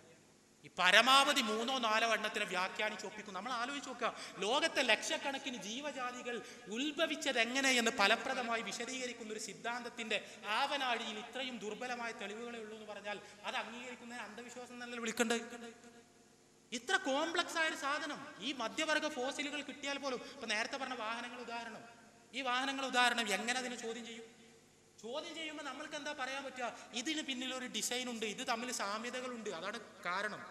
ഇതിന്റെ പിന്നിൽ പഠിച്ചോനല്ല എന്ന് പറയാൻ. ഈ ഫോസിലുകൾ തമ്മിൽ സാമ്യത ഉണ്ട്, സാമ്യത ഉണ്ടാവും. കാരണം ഇതെല്ലാം ഒരു പഠിച്ചോനാണ് ഉണ്ടാക്കിയത്. ഇതെല്ലാം ഒരാൾ ഉണ്ടാക്കിയതാണ്, ഒരു പടച്ചോൻ. ആ പടച്ചോൻ ഉണ്ടാക്കിയതുകൊണ്ട് ജീവജാതികൾ തമ്മിൽ സാമ്യതകൾ ഉണ്ടാവുക വളരെ സ്വാഭാവികമാണ്. ഇത് ഏകദൈവ വിശ്വാസത്തിലേക്ക് വിരൽ ചൂണ്ടുന്നു എന്നല്ലാതെ ദൈവനിഷേധത്തിലേക്ക് വിരൽ ചൂണ്ടുന്നു എന്ന് ആർക്കാ പറയാൻ പറ്റുക? ഇപ്പോൾ പരിണമിച്ചു എന്ന് പറയുന്നു. ഇപ്പോൾ ഡ്രാഗൺ ഫ്ലൈ ഇപ്പോൾ എത്രയോ വർഷങ്ങൾ, മില്യൺ കണക്കിന് വർഷങ്ങൾക്ക് മുമ്പ് തന്നെ ഭൂമിയിലുള്ള ഒരു സാധനമാണ് ഡ്രാഗൺ ഫ്ലൈ. ഇപ്പോൾ ഉള്ള ഡ്രാഗൺ ഫ്ലൈനെ എടുക്കുക, അന്നത്തെ ഒരു ഡ്രാഗൺ ഫ്ലൈൻ്റെ ഫോസിൽ എടുത്തുകൊണ്ടിരിക, ഒരു വ്യത്യാസമില്ല. എവിടെയാ പരിണാമം? ഈ പരിണാമത്തിനൊരു മൂർത്തമായ തെളിവ് വേണ്ടേ? ഡ്രാഗൺ ഫ്ലൈ പരിണമിച്ചു എന്നുള്ളതിന് എവിടെ തെളിവ്? ഇല്ല എന്നാണ്. എന്താണ് കാംബ്രിയൻ എക്സ്പ്ലോഷൻ? നമുക്കറിയാം, എവല്യൂഷൻ തിയറിയിൽ വലിയൊരു എല്ലാവരും ഉപയോഗിച്ചുകൊണ്ടിരിക്കുന്ന ഒരു പദമാണ്. എന്താ സംഭവം? പരിണാമ ഉൽക്കരണ ഗവേഷണങ്ങളൊക്കെ നടത്തിയപ്പോൾ ഡാർവിനിസ്റ്റുകളുടെ പ്രതീക്ഷ എന്തായിരുന്നു വെച്ചാൽ, ആദ്യം കാലഘട്ടത്തിൽ കുറച്ച് ജീവികൾ ഉണ്ടാവും, അടുത്ത കാലഘട്ടത്തിൽ കുറേ കൂടി ഉണ്ടാവും, പിന്നുള്ള കാലഘട്ടത്തിൽ കുറേ കൂടി ഉണ്ടാവും, അതിങ്ങനെ കോംപ്ലക്സിറ്റി കൂടി കൂടി വരും. കാംബ്രിയൻ എക്സ്പ്ലോഷൻ എന്ന് പറഞ്ഞാൽ ഉൽക്കരണ ഗവേഷണം നടത്തുകയപ്പോൾ പൊടുന്നനെ, അങ്ങനെയാണ് പ്രയോഗം, ജൈവപരമായി ഉദാസീനമായിരുന്ന ഭൂമിയിൽ പൊടുന്നനെ ജീവിവർഗങ്ങൾ ഒന്നാകെ ഒരു കാലഘട്ടത്തിൽ പൊടുന്നനെ പ്രത്യക്ഷപ്പെട്ടു. അതങ്ങനെ അല്ലാതെ തെളിയിക്കാൻ പറ്റുന്നില്ല. ഞാൻ ചോദിക്കുന്നത് ഒരു തെളിവില്ല. ഒന്ന്, ജൈവലോകത്തിനപ്പുറത്തുള്ള ഒരു പ്രതിഭാസത്തെ അത് വിശദീകരിക്കുന്നേ ഇല്ല. രണ്ടാമത്തേത്, അതിനാകട്ടെ ഫോസിൽ തെളിവുകൾ കിട്ടിയാൽ പോലും ആ സിദ്ധാന്തം സമർത്ഥിക്കാൻ കഴിയില്ല. മൂന്നാമത്തേത്, തെളിവുകളില്ല. നാലാമത്തേത്, എതിരായി തെളിവുകൾ ലഭിക്കുന്നു, എന്നിട്ടും നമ്മൾ എവല്യൂഷൻ തിയറി അംഗീകരിക്കുന്നു. അതുകൊണ്ട് ഒരൊറ്റ ഉപകാരമുണ്ട്, പടച്ചോല്ല എന്ന് പറയാം. ഇതിന്റെ പേര് ശാസ്ത്രസ്നേഹം എന്നാണോ? ഇതിന്റെ പേര് പ്രത്യയശാസ്ത്ര സ്നേഹം എന്നാണ്. അതുകൊണ്ടാണ് ഞാൻ പറഞ്ഞത്, സുഹൃത്തിന് ദൈവമുണ്ട് എന്നതിന് ജൈവലോകത്തെയും അജൈവ ലോകത്തെയും അത്ഭുതകരമായ പ്രതിഭാസങ്ങളിലേക്ക് കണ്ണോടിച്ചാൽ തന്നെ വളരെ കൃത്യമായി കണ്ടെത്താൻ കഴിയും. ഇതിൻ്റെ ഒരു സങ്കീർണത എന്ന് പറഞ്ഞാൽ നമുക്ക് 4 വാക്കിൽ പറയാൻ കഴിയുന്നതല്ല. അങ്ങനത്തെ സങ്കീർണമായൊരു സംഭവം വെറുതെ ഉണ്ടാകൂല. അതിൻ്റെ പിന്നിൽ ഒരു ഡിസൈനർ ഉണ്ടാവും. ആ ഡിസൈനറാണ് ദൈവം. അവൻ പ്രപഞ്ചാതീതനാണ്. അപ്പോൾ അടുത്ത പ്രശ്നം വരുന്നു, നമ്മളെ മനുഷ്യരെ നമ്മൾ വെറും മൃഗങ്ങൾ മാത്രമാണോ? അങ്ങനെയാണല്ലോ. അപ്പോൾ സുഹൃത്ത് പറഞ്ഞ കലാനാഥൻ മാഷ് അടക്കം ഇവിടെ പ്രസംഗിച്ചത്, മനുഷ്യന്മാർക്ക് ഒരു പേടിയൊക്കെ പോയി കഴിഞ്ഞാൽ മതം താനെ കൊടിഞ്ഞു പോയിക്കോളും. മനുഷ്യന്മാരുടെ പേടി പോയതുകൊണ്ട് പ്രപഞ്ചത്തെ സംബന്ധിച്ചുള്ള ദാർശനികമായ അന്വേഷണങ്ങൾ അവസാനിക്കുമോ? മരണം എന്താണെന്ന് പറയാൻ പറ്റുമോ? ഈ മനുഷ്യൻ എന്ന സൃഷ്ടിയെ സവിശേഷനാക്കുന്ന ദാർശനിക ചർച്ചകൾ പോലും സാമ്പത്തികമായ പരാധീനതകളും പേടിയോ അവസാനിച്ചാൽ ഇല്ലാതാകുന്നു വിചാരിക്കാൻ മാത്രം മനുഷ്യനെ അപമാനിക്കുന്ന വേറെ ആരെങ്കിലും ഉണ്ടോ? മനുഷ്യന്റെ ഫിലോസഫിക്കൽ എൻക്വയറീസ് ഏത് കാലത്തും സജീവമായിരിക്കും. ആ ഫിലോസഫിക്കൽ എൻക്വയറീസ് ഉള്ളിടത്തോളം കാലം മതം ഇവിടെ നിലനിൽക്കും ചെയ്യും. അവിടെയാണ് നമ്മൾ മനസ്സിലാക്കേണ്ടത്. പോയി ഇടതുപക്ഷ ചിന്തകരടക്കം കാൾ മാർക്സിനെ കുറച്ചൊന്ന് ലിബറലായി നിരൂപണം ചെയ്ത എല്ലാവരും യോജിക്കുന്ന ഒരു പോയിന്റാണ്. മാർക്സ് ആ പറഞ്ഞത് കുറച്ച് കടന്നുപോയി. സോഷ്യലിസ്റ്റ് സൊസൈറ്റി വന്നാൽ മതം ഇല്ലാതാകും, അത് മാർക്സ് പറയേണ്ടില്ലായിരുന്നു. അതൊരിക്കലും ഇല്ലാതാവില്ല. സോവിയറ്റ് റഷ്യയിലെ 70 വർഷം 80 വർഷം ഇരുമ്പുമാർ ഉപയോഗിച്ച് മതത്തിനെ ഇല്ലാതാക്കാൻ ശ്രമിച്ചിട്ട് ഇപ്പോൾ അവിടെ മതം ഒന്നാകെ ശക്തിയായി തിരിച്ചു വന്നുകൊണ്ടിരിക്കുന്നു. കാരണം അടുക്കളകളിൽ പൊതിഞ്ഞു വെച്ചിരിക്കുന്നു അവരുടെ മതം. ഗവൺമെന്റിനെ പേടിച്ചിട്ട് ആരുടെയും മനസ്സിന് പോയിട്ടില്ല. ഞാൻ പറയുന്നത് എന്താണെന്ന് ചോദിച്ചാൽ, ഇവിടെ ദൈവമുണ്ടെന്ന് പറയുന്നു. പിന്നെ അടുത്ത പ്രശ്നം നന്മ തിന്മകൾ. എങ്ങനെ നന്മ തിന്മകൾ തീരുമാനിക്കും? അത് ശിവദാസിന്റെ അഭിപ്രായം വേറെ, യോരാൻസ് കോർണറിന്റെ വേറെ, ഇടമർഗന്റെ വേറെ, കലാനാഥന്റെ വേറെ, റസലിൻ്റെത് വേറെ, അങ്ങനെ ഓരോരുത്തരുടേതും വേറെ. അതുകൊണ്ട് നമ്മൾ പറയുന്നു, നന്മ തിന്മകൾ എന്തൊക്കെയാണ് എന്ന് നമ്മളെ പഠിപ്പിക്കേണ്ടത് നമ്മളെ സൃഷ്ടിച്ച ദൈവം തന്നെയാണ്. ആ ദൈവം അവതരിപ്പിച്ച വേദഗ്രന്ഥങ്ങളിൽ നിന്നാണ് നമ്മളത് മനസ്സിലാക്കേണ്ടത്. ആ ദൈവം അവതരിപ്പിച്ച വേദഗ്രന്ഥങ്ങൾ എന്ന് പറയുമ്പോൾ തീർച്ചയായും മതഗ്രന്ഥങ്ങളിൽ പല പ്രശ്നങ്ങളുണ്ട്. അതെന്തുകൊണ്ട് ആ വേദഗ്രന്ഥങ്ങളിൽ കൈകടത്തലുകൾ ഉണ്ടായി? എന്തുകൊണ്ട് കൈകടത്തലുകൾ ഉണ്ടായി? പരലോക വിശ്വാസം നേർക്കുകയും ഭൗതികവാദം തലയിൽ കയറുകയും പടച്ചോന്റെ പരലോക ശിക്ഷയെക്കുറിച്ചുള്ള ഓർമ്മയില്ലാതാവുകയും ചെയ്യുമ്പോൾ കൈകടത്തലുകൾ ഉണ്ടായി. അതുകൊണ്ട് അവസാനത്തെ വേദഗ്രന്ഥം പരിശുദ്ധ ഖുർആൻ. ആ പരിശുദ്ധ ഖുർആനാകുന്ന വേദഗ്രന്ഥം ദൈവം തമ്പുരാൻ അവതരിപ്പിച്ചു. ഇതിൽ നോക്കി നിങ്ങൾക്ക് നന്മ തിന്മകൾ തീരുമാനിക്കാം. അവതരിപ്പിക്കപ്പെട്ട അതേ രൂപത്തിൽ കലർപ്പുകൾ കൂടാതെ ഖുർആൻ സംരക്ഷിക്കപ്പെടുന്നു. ഇതൊന്നും ഒരു മതപ്രഭാഷണത്തിൽ നിന്ന് കേൾക്കുന്ന കേവല അവകാശവാദങ്ങൾ എന്ന നിലയിൽ സുഹൃത്ത് ദയവ് ചെയ്ത് പരിഗണിക്കരുത്. പരിശോധിച്ചോളൂ. ഖുർആനിന്റെ ചരിത്രപരമായി സുഹൃത്ത് പരിശോധിച്ചോളൂ. ഏതെങ്കിലും അവസരത്തിൽ എന്തെങ്കിലും കൈകടത്തലുകൾ ഉണ്ടായോ എന്നാണ് ഖുർആന്റെ ക്രോഡീകരണം നടന്നത്? ഖുർആൻ, ഞാൻ പറയട്ടെ, ഖുർആൻ പടച്ച തമ്പുരാൻ അവതരിപ്പിച്ചതാണ് എന്ന് സുഹൃത്തിന്റെ കയ്യിലുള്ള ഏത് മാനദണ്ഡം ഉപയോഗിച്ച് സുഹൃത്ത് പരിശോധിച്ചാലും സുഹൃത്തിന് മനസ്സിലാക്കാൻ പറ്റും. നിരക്ഷരനായ മുഹമ്മദ് നബിയുടെ നാവിലൂടെ ഇവിടെ അതിന് പല വിശദീകരണങ്ങളും നൽകപ്പെട്ടു. നബി എങ്ങനെ അത് എഴുതിയെന്നുള്ളതിൽ പല വിശദീകരണങ്ങളും. നമ്മൾക്ക് വിശദീകരണങ്ങൾ പറയാം, എന്തും പറയാം.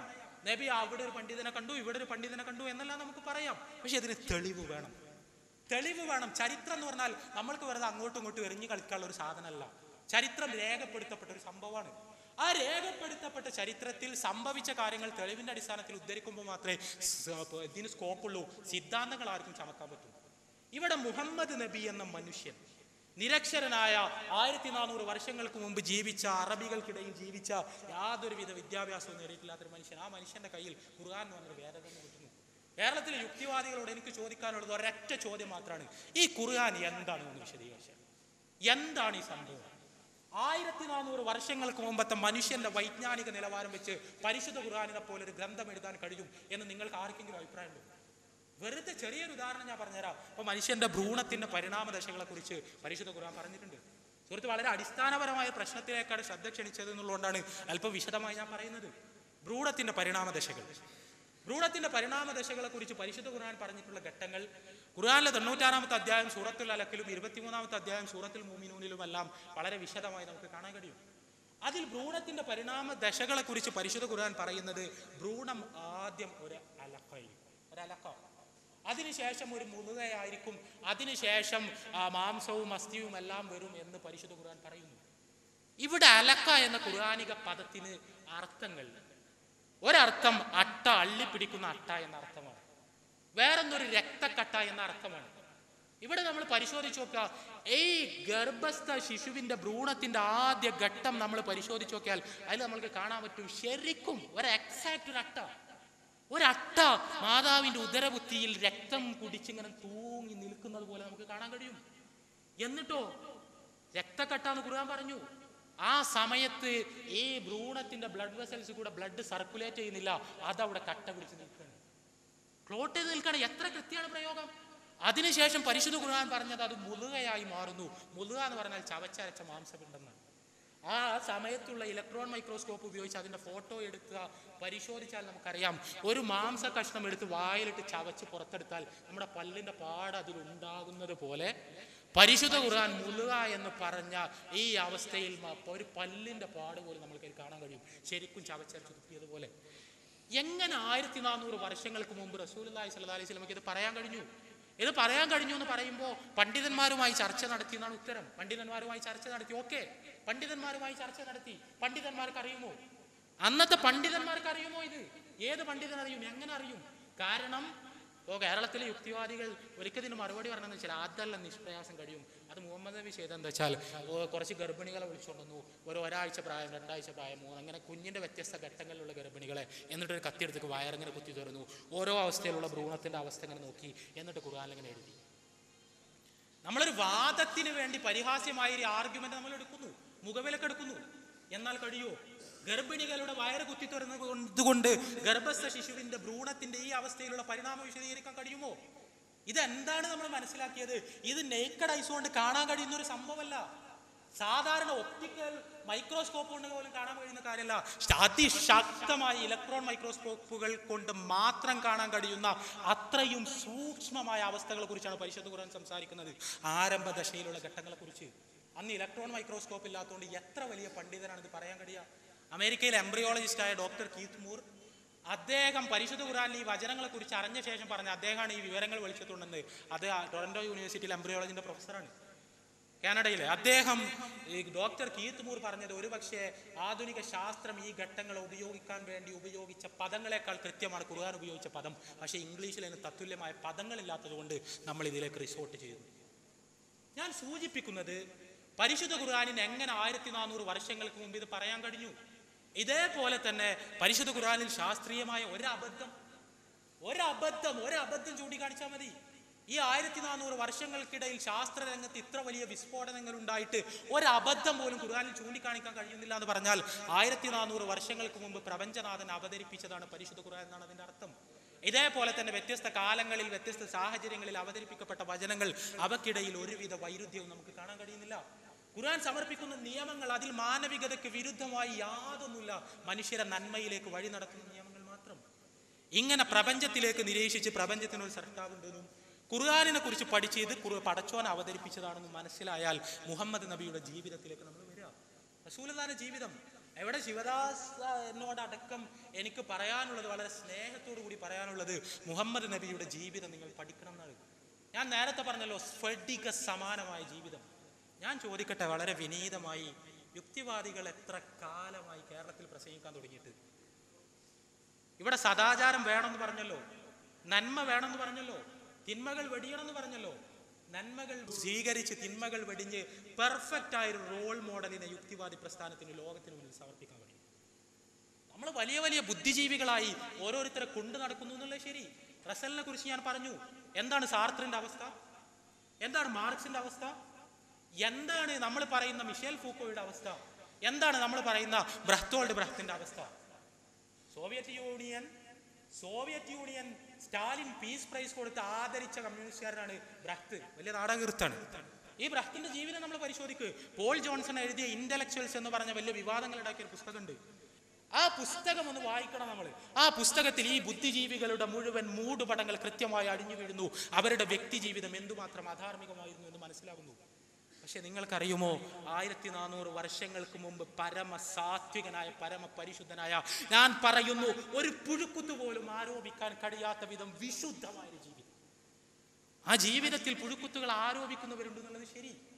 പക്ഷെ അതൊന്നും, അവയെല്ലാം ഈ നോക്കിയ ആളുകളുടെ, അവർ നിന്ന സ്ഥലത്തിന്റെ, അല്ലെങ്കിൽ അവരിത് പഠിച്ച രീതിയുടെ, അല്ലെങ്കിൽ പ്രവാചകന്റെ ജീവിതം വിമർശകരുടെ ഗ്രന്ഥങ്ങളിൽ നിന്ന് വായിച്ചതിന്റെ അനന്തരഫലമാണ്.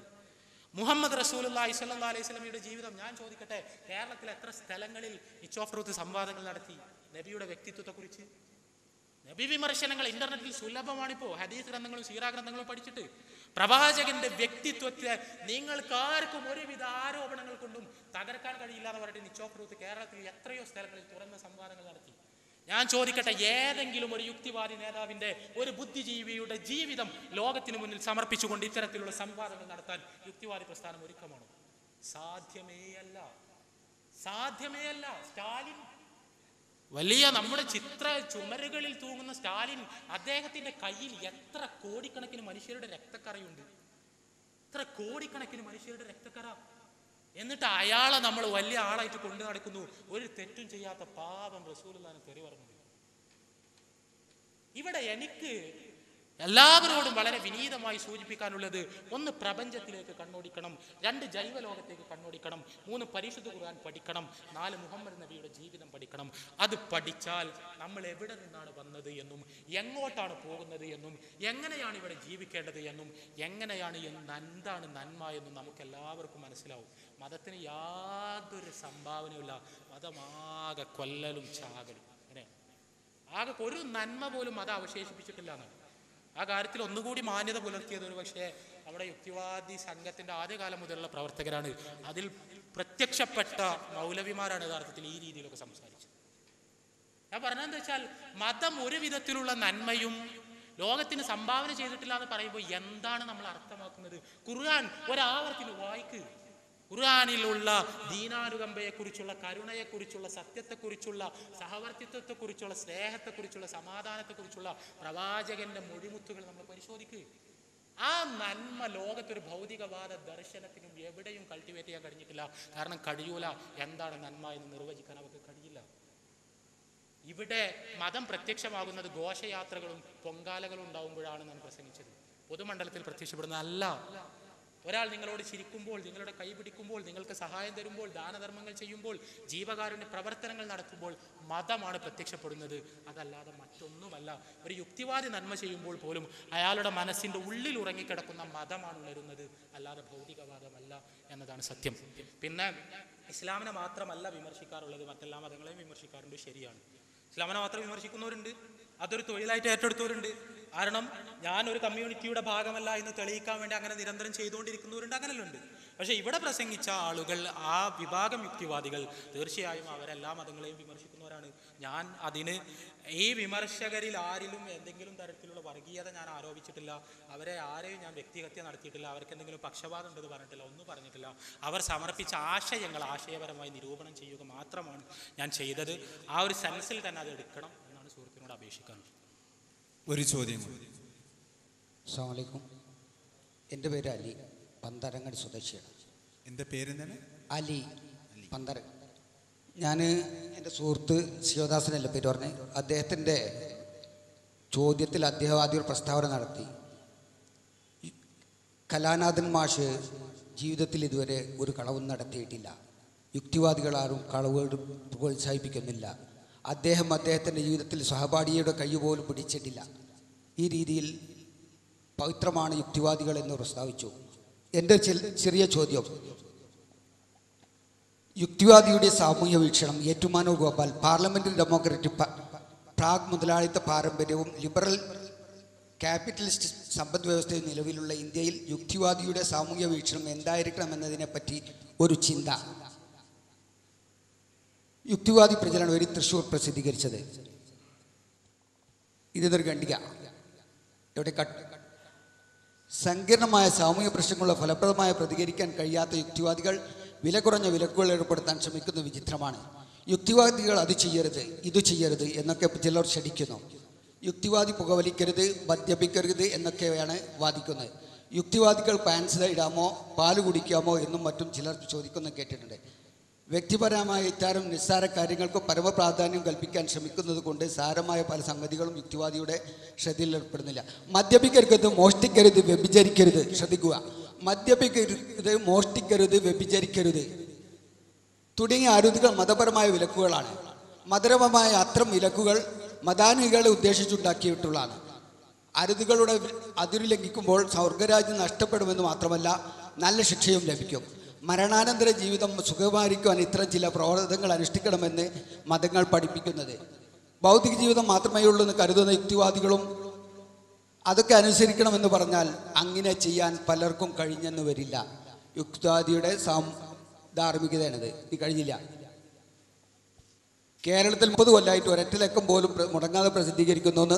മുടങ്ങിയ ശേഷം ഇന്നും കേരള യുക്തിവാദ സംഘം മലപ്പുറം ജില്ലാ പ്രസിഡന്റ് പരസ്യം നടത്തുന്ന യുക്തിവിചാരം മാസികയാണിത്. അതിൻ്റെ 2010 ഡിസംബർ ലക്കം. ഇന്നത്തെ സാമൂഹ്യ സ്ഥിതിയിൽ യുക്തിവാദിക്ക് തൻ്റെ യുക്തിവാദ ജീവിതാവസ്ഥ വരെ നിലനിർത്തിക്കൊണ്ട് പോകണമെന്ന് താല്പര്യമുണ്ടെങ്കിൽ അവിവാഹിതനായി കഴിയുകയാണ് ഏറ്റവും ഉത്തമമായ മാർഗം. സ്വന്തം ഭാര്യയോ കുട്ടിയോ ഉണ്ടെങ്കിൽ അവരോട് ഒരു പ്രത്യേക താല്പര്യം ഉണ്ടായിരിക്കും സഹജമാണ്. വിശ്വാസം കയറി എളുപ്പം പിടിക്കുക ഭാര്യയെയും മക്കളെയുമാണ്. താൻ പ്രസവിച്ചേ മതിയാകൂ എന്ന തീരുമാനത്തോടെ എത്തുന്ന ഭാര്യയ്ക്ക് കുഞ്ഞൊരു അധികപ്പറ്റാണെന്ന യുക്തിവാദിയുടെ ഭർത്താവിൻ്റെ തീരുമാനത്തോട് യോജിക്കാനും കഴിയില്ല. അതുകൊണ്ട് ഭാര്യയോ സ്വന്തം കുഞ്ഞോ ഇല്ലാത്ത യുക്തിവാദിക്ക് സ്വാതന്ത്ര്യത്തോടും യുക്തിവാദിയായി ജീവിതകാലക്കാനും പ്രവർത്തിക്കാനും കഴിയില്ല. അപ്പോൾ കല്യാണം കഴിക്കാത്ത ഒരു യുക്തിവാദിക്ക് പുരുഷൻ മാത്രമാണ് ഇവിടെ യുക്തിവാദി, സ്ത്രീ ഇല്ല. ഈ സമൂഹ വ്യവസ്ഥയിൽ സ്ത്രീ ഇല്ല, പുരുഷൻ മാത്രമാണ്. അതാണ് ഇവിടെ പ്രത്യേകം ശ്രദ്ധിക്കുന്നത്. കുട്ടികളും ഇല്ല. അങ്ങനെയുള്ള യുക്തിവാദിക്ക് ലൈംഗിക സൗഖ്യം വേണ്ടേ? മനുഷ്യൻ്റെ ഒരു പ്രഥമ വികാരമാണ് ലൈംഗികത. ഈ ലൈംഗികത വേണോ വേണ്ടേ? അതിനും പരിഹാരം ഇതിൽ തന്നെ പറയുന്നുണ്ട്. അല്ലെങ്കിൽ വൈദ്യശാസ്ത്രം അംഗീകരിക്കുന്ന രീതിയിൽ ലൈംഗിക വേണ്ട. അത് ഞാൻ കട്ട് വായിച്ചെന്ന് വേണ്ട, ചെറിപ്പിക്കുന്നു വേണ്ട, മുഴുവൻ തന്നെ വായിക്കാം. നിലവിലുള്ള സാമ്യ വ്യവസ്ഥയിൽ ഒരു യുക്തിവാദിക്ക് വഴിതെറ്റാതെ സ്വന്തം വഴിയെ സഞ്ചരിക്കണമെങ്കിൽ യുക്തിവാദി വിവാഹം കാക്ഷിക്കുന്ന സ്ത്രീയെ കണ്ടെത്തി അവളുമായി കുടുംബജീവിതം നയിക്കുക. അല്ലെങ്കിൽ ശ്രദ്ധിച്ചോളൂ, അല്ലെങ്കിൽ വൈദ്യശാസ്ത്രം അംഗീകരിക്കുന്ന രീതിയിൽ ലൈംഗിക ബന്ധത്തിൽ ഏർപ്പെട്ട് നിയമത്തിനും പിടികൊടുക്കാതെ അടിവരയിടുന്നു. ഡോക്ടറാണ് സ്റ്റേജിലുള്ളവർ ചോദ്യമൊന്നുമില്ല. ഇത് ശിവദാസന്റെ പ്രസ്താവനയ്ക്ക് എതിരായി ചോദ്യം വരുന്നുണ്ട്. ഇത് നിങ്ങൾ ഇത്രയും പറഞ്ഞത് ശിവദാസൻ പ്രസ്താവിച്ച ആ പ്രസ്താവനകൾക്കെതിരായ അവരുടെ തന്നെ ഉദ്ധരണികൾ അല്ല. ഞാൻ ചോദ്യത്തിക്ക് വരുന്നുണ്ട്. ഈ പ്രസ്താവന കഴിഞ്ഞ അല്ലെങ്കിൽ വൈദ്യശാസ്ത്രം അംഗീകരിക്കുന്ന രീതിയിൽ ലൈംഗിക ബന്ധത്തിൽ ഏർപ്പെട്ട് നിയമത്തിന് വെടികൊടുക്കാതെ സ്വതന്ത്രനായി കഴിയുകയാണ് അഭികാമ്യം. മക്കളെ കൊണ്ട് ജീവിക്കണമെന്ന് ആഗ്രഹിക്കുന്നവരല്ല യുക്തിവാദികൾ. അപ്പോൾ എൻ്റെ സുഹൃത്ത് ശിവദാസൻ പറഞ്ഞു യുക്തിവാദികൾ ധാർമ്മികമായിട്ട് ജീവിക്കുന്നു. ഇവിടെ യുക്തിവാദികൾ ധാർമ്മികമായിട്ട് ജീവിക്കുന്നില്ല എന്നുള്ളത് ഞാൻ ഇവിടെ ഈ പ്രസ്താവനയിൽ നിന്ന് മനസ്സിലായി. പക്ഷേ ഇസ്ലാമിൽ ഇങ്ങനെ ഒരു രീതി ഉണ്ടോ? വ്യഭിചാരത്തെയും മോഷണത്തെയും അതുപോലെ ബലാത്സംഗത്തെയും സ്ത്രീപീഡനത്തെയും ഇസ്ലാം എങ്ങനെ കാണുന്നു എന്ന് വിശദീകരിച്ചാൽ തിരക്കിടില്ല. ഇസ്ലാം എങ്ങനെ കാണുന്നു? ഇവിടെ അലിക്കാം അദ്ദേഹം കേരളത്തിലെ ചില യുക്തിവാദികളുടെ ചില ലേഖനങ്ങളിൽ നിന്നുള്ള ഉദ്ധരണികളുടെ അടിസ്ഥാനത്തിൽ യുക്തിവാദികൾ ധാർമ്മികതയെ മുറുകെ പിടിക്കുന്നു എന്ന തത്വം തെറ്റാണ് എന്നും വ്യഭിചാരത്തെ അടക്കം അവരാരും തിന്മയായി പരിഗണിക്കുന്നില്ല എന്നും മദ്യപാനത്തെ തിന്മയായി പരിഗണിക്കുന്നില്ല എന്നുമെല്ലാമാണ് സമർത്ഥിച്ചത്. തീർച്ചയായും അതുതന്നെയാണ് ഞാൻ പറഞ്ഞത്. കാരണം യുക്തിവാദം എന്ന് പറയുന്നത് പദാർത്ഥ ലോകബന്ധിതമായ ഒരു ആശയമായതുകൊണ്ട് പദാർത്ഥാതീതമായ അസ്തിത്വമുള്ള മൂല്യങ്ങളെക്കുറിച്ച് സംസാരിക്കാൻ യുക്തിവാദികൾക്ക് കഴിയില്ല. അതുകൊണ്ട് തന്നെ ഓരോ യുക്തിവാദിയും അയാളുടെ വീക്ഷണത്തിനും സൗകര്യങ്ങൾക്കും അനുസരിച്ചായിരിക്കും മൂല്യങ്ങളെ നിർണ്ണയിക്കുക. അതുകൊണ്ട് തന്നെ നമ്മൾ തിന്മ എന്ന് കരുതുന്ന മിക്കവാറും എല്ലാ കാര്യങ്ങളും യുക്തിവാദികളുടെ വീക്ഷണത്തിൽ നന്മയായിരിക്കും. മദ്യപാനവും വ്യഭിചാരവും അടക്കം നന്മയാണ് എന്ന് പറയപ്പെട്ടതാണ് ഇവിടെ പറഞ്ഞത്. സുഹൃത്തിന് പറയാം. അപ്പോ ഇസ്ലാം ഈ പ്രശ്നങ്ങൾ എങ്ങനെ കാണുന്നു എന്നാണ്. ഇസ്ലാം ഞാൻ പറഞ്ഞതുപോലെ മരണാനന്തര ജീവിതത്തിൽ വിശ്വസിക്കാൻ മനുഷ്യരോട് ആവശ്യപ്പെടുന്ന ഒരു ദർശനം എന്ന നിലക്ക്, ദൈവത്തിൻ്റെ സൃഷ്ടികൾ എന്ന നിലക്ക് മനുഷ്യരെ അഭിവീക്ഷിക്കുന്ന ഒരു ആദർശം എന്ന നിലക്ക് ഇസ്ലാം പറയുന്നത് മനുഷ്യർ ഈ ഭൂമിയിൽ ഒരു കോഡ് ഓഫ് കോണ്ടക്റ്റ് അവൻ മുറുകെ പിടിക്കണമെന്നാണ്, ഒരു മൂല്യക്രമം. ആ മൂല്യക്രമം അവൻ സ്വന്തമായ ഗവേഷണങ്ങളിലൂടെ കണ്ടെത്തേണ്ടതോ ഏതെങ്കിലും ബുദ്ധിജീവികളുടെ പുസ്തകങ്ങളിൽ നിന്ന് മനസ്സിലാക്കേണ്ടതോ സമൂഹത്തിൻ്റെ പൊതുധാരണകൾക്കനുസരിച്ച് നിർണയിക്കേണ്ടതോ ഒന്നുമല്ല. മറിച്ച് പരിശുദ്ധ ഖുർആനിലും മുഹമ്മദ് നബിയുടെ ജീവിതചര്യയിലുമാണ് ആ മൂല്യക്രമം അവന് കണ്ടെടുക്കാൻ കഴിയുക. അത് പരിശുദ്ധ ഖുർആനിലും മുഹമ്മദ് നബിയുടെ ജീവിതചര്യയിലുമുള്ള മൂല്യക്രമത്തിൻ്റെ പ്രത്യേകത അത് പടച്ച തമ്പുരാൻ അവതരിപ്പിച്ചതാണ് എന്നതാണ്. പടച്ച തമ്പുരാൻ അവതരിപ്പിച്ചതായതുകൊണ്ട് തന്നെ ആ മൂല്യക്രമത്തിൽ യാതൊരുവിധ അബദ്ധങ്ങളും ഉണ്ടാവുകയില്ല. മനുഷ്യന്റെ യുക്തിയുടെ തലച്ചോറിന്റെ പരിമിതിയെക്കുറിച്ച് ഞാൻ തന്നെ നേരത്തെ പറഞ്ഞു. അവസാനത്തെ ചോദ്യം എന്ന നിലയ്ക്ക് ഉപസംഹരിക്കട്ടെ. നമ്മൾക്കറിയാം, കേരളത്തിലെ നക്സൽ പ്രസ്ഥാനത്തിന്റെ ആവേശമായിരുന്നു വേർഡ്. കേരളത്തിലെ നക്സലിസ്റ്റ് പ്രസ്ഥാനത്തിന്റെ മുൻനിരയിലുണ്ടായിരുന്ന MSc ഫിസിക്സ് 1ാം റാങ്കോട് കൂടി പാസ്സായ, വളരെ ഉയർന്ന ശമ്പളത്തിൽ ജോലി ചെയ്യാൻ അവസരമുണ്ടായിട്ടും വയനാട്ടിൽ ഒരു കൊച്ചു കൂരയിൽ ഇവിടുത്തെ അടിസ്ഥാന വർഗത്തോട് ഐക്യദാർഢ്യം പ്രഖ്യാപിച്ച് ജീവിച്ച മനുഷ്യൻ. ആ മനുഷ്യനായിരുന്നു യഥാർത്ഥത്തിൽ കേരളത്തിലെ നക്സൽ പ്രസ്ഥാനത്തിന്റെ ഊക്കും ഊർജവും ദിഷണാപരമായി. അദ്ദേഹമാണ് അതിന് നേതൃത്വം നൽകിയതും മാർഗദർശനം നൽകിയതുമെല്ലാം. അന്നത്തെ 1970കളിലെ കേരളത്തിന്റെ ക്ഷുഭിത യൗവനത്തിന്റെ പ്രസരിപ്പിന്റെ യഥാർത്ഥത്തിലുള്ള ആദർശപരമായ ഊർജം വേണുവിന്റെ പ്രഭാഷണങ്ങളായിരുന്നു. ഈ വേണു ഇന്ന് എവിടെ നിൽക്കുന്നു എന്ന് നമുക്കറിയാം. അദ്ദേഹം ഇന്ന് എഴുതിക്കൊണ്ടിരിക്കുന്ന ലേഖനങ്ങൾ മുഴുവൻ മാർക്സിസത്തെയും നക്സലിസത്തെയും ഒരുപക്ഷെ മതവിശ്വാസികൾ പോലും ചെയ്യാത്ത അത്രയും രൂക്ഷമായി വിശകലനം ചെയ്തുകൊണ്ടിരിക്കുന്ന ലേഖനങ്ങളാണ്. വേണു അദ്ദേഹം ഇപ്പോൾ പേനയെടുക്കുന്നത് തന്നെ മാർക്സിസത്തിന്റെ അപര്യാപ്തതകൾ ചൂണ്ടിക്കാണിക്കാനാണ്. ഇത് ഞാൻ പറഞ്ഞത് ഏതെങ്കിലും ഒരു ദർശനത്തെയോ ഒരു വ്യക്തിയെയോ പ്രതിക്കൂട്ടിൽ നിർത്താനല്ല, ഒരൊറ്റ കാര്യം പറയാൻ വേണ്ടിയിട്ടാണ്. വേണു എന്ന കേരളത്തിലെ പ്രഗത്ഭനായ ബുദ്ധിജീവിക്ക് അദ്ദേഹത്തിന്റെ യൗവനത്തിൽ നക്സലിസം ശരിയാണെന്ന് തോന്നി. അദ്ദേഹത്തിന്റെ വാർദ്ധക്യം എത്തിയപ്പോഴേക്കും അത് തെറ്റാണെന്ന് മനസ്സിലായി. അത് തെറ്റാണെന്ന് മനസ്സിലായപ്പോഴേക്കും കേരളത്തിന് നഷ്ടമായത് ഒരു പ്രതിഭയുടെ ജീവിതമാണ്. ഒരു പ്രതിഭയുടെ ജീവിതത്തിലെ പതിറ്റാണ്ടുകൾ അയാൾ ഹോമിച്ചു. അത് വെറുതെ ഹോമിക്കുകയായിരുന്നു എന്ന് മനസ്സിലായപ്പോഴേക്ക് പതിറ്റാണ്ടുകൾ കഴിഞ്ഞു. ഇപ്പൊ റഷ്യയിൽ സ്റ്റാലിന് തെറ്റുപറ്റിയെന്ന് നമ്മളെല്ലാം പറയുന്നു. കേരളത്തിലെ ബഹുമാന്യനായ ഒരു മാർക്സിസ്റ്റ് സാംസ്കാരിക പ്രവർത്തകരോട് നേരിൽ സ്റ്റാലിനെ കുറിച്ച് സംസാരിച്ചപ്പോൾ അദ്ദേഹം പറഞ്ഞത് സ്റ്റാലിന് കുറച്ച് തെറ്റെല്ലാം പറ്റിയിട്ടുണ്ട്, കുറച്ച് തെറ്റാണ്. അത് പോട്ടെ, സ്റ്റാലിന്റെ തെറ്റിന്റെ ബാഹുല്യം നമ്മൾക്കറിയാം. പക്ഷെ അതല്ല, സ്റ്റാലിൻ എന്തുകൊണ്ട് ഇത് ചെയ്തു? സ്റ്റാലിൻ ഇത് ചെയ്യാൻ കാരണം അദ്ദേഹം പഠിച്ചത് മാർക്സിസമാണ്. മാർക്സിസത്തിൽ പറയുന്നത് എന്താണെന്ന് ചോദിച്ചാൽ, ഒരു ക്യാപിറ്റലിസ്റ്റ് സൊസൈറ്റിയെ സോഷ്യലിസ്റ്റ് സൊസൈറ്റി ആക്കണമെങ്കിൽ അവിടെയുള്ള ഭരണകൂടം നിർവഹിക്കേണ്ട ധർമ്മം മർദ്ദനമാണ്. മർദ്ദനം. അവിടെ ആ മർദ്ദനം എന്ന് പറയുമ്പോൾ തൊഴിലാളി വർഗ സമഗ്രാധിപത്യത്തിനെതിരെ നിൽക്കുന്നവരെ മുഴുവൻ നിഷ്കാസനം ചെയ്യാൻ ആ ഭരണകൂടം ബാധ്യസ്ഥമാണ്. ഞാൻ വെറുതെ പറയുന്നല്ല. ഇപ്പൊ ജനാധിപത്യം, മതനിരപേക്ഷതയെ നമ്മൾ പുഷ്ടിപ്പെടുത്തണം, മതരഹിത സമൂഹം നമ്മൾ യാഥാർത്ഥ്യമാക്കണം. എന്തിനു വേണ്ടിയിട്ടാണ്? ജനാധിപത്യം സാക്ഷാത്കരിക്കാൻ വേണ്ടി. അത് പറയുന്നതോ മാർക്സിസത്തിന്റെ അടിത്തറയിൽ നിന്നുകൊണ്ടും. ഇതിലും വലിയ വിരോധാഭാസം വേറെ ഉണ്ടോ? മാർക്സിസവും ജനാധിപത്യവും തമ്മിൽ എവിടെയെങ്കിലും വെച്ച് കണ്ട പരിചയമെങ്കിലും ഉണ്ടോ? മാർക്സിസത്തിന് എന്ത് ജനാധിപത്യം? ഡെമോക്രസിയുടെ ഏറ്റവും ശക്തമായ വിമർശനമായിരുന്നു യഥാർത്ഥത്തിൽ മാർക്സിസം. ജർമ്മൻ കമ്മ്യൂണിസ്റ്റ് പാർട്ടി യോഗം ചേർന്നിട്ട് അവിടെ തെരഞ്ഞെടുപ്പിലൂടെ അധികാരത്തിൽ വന്ന അവിടെ പരിഷ്കാരങ്ങൾ വരുത്താം, ഡെമോക്രസിയുടെ കൂടെ നിൽക്കാമെന്ന് തീരുമാനിച്ചപ്പോൾ മാർക്സും ആംഗൽസും ചേർന്ന് എഴുതിയ പ്രബന്ധമാണ് എ ക്രിറ്റിക് ടു ദി ഗോദ പ്രോഗ്രാമിനൊരു വിമർശനം. ആ വിമർശനത്തിൽ മാർക്സും ആംഗൽസും പറയുന്നത് പാടില്ല, ഡെമോക്രസി എന്ന് പറഞ്ഞാൽ നമുക്ക് അംഗീകരിക്കാൻ കഴിയുന്ന ഒരു ആശയമല്ല. നിങ്ങൾ ചെയ്യേണ്ടത് തൊഴിലാളി വർഗ പ്രോളിറ്റേറിയൻ ഡിക്റ്റാറ്റർഷിപ്പ് സ്ഥാപിക്കുകയാണ്. ആ ഡിക്റ്റാറ്റർഷിപ്പ് സ്ഥാപിക്കുമ്പോൾ ഭരണകൂടത്തിന്റെ ലക്ഷ്യം അതിനു മുന്നിലുള്ള ശത്രുക്കളെ നിഷ്കാസനം ചെയ്യാന്നുള്ളതാണ്. ഇത് പഠിച്ചു സ്റ്റാലിൻ, ഇത് സ്റ്റാലിൻ പഠിച്ചു, ലെനിൻ പഠിച്ചു, എല്ലാവരും പഠിച്ചു. അതുകൊണ്ട് 1.5 കോടി ആളുകളെ, കാരണം സോഷ്യലിസ്റ്റ് സമൂഹത്തിലേക്കുള്ള പരിവർത്തനമാണ്.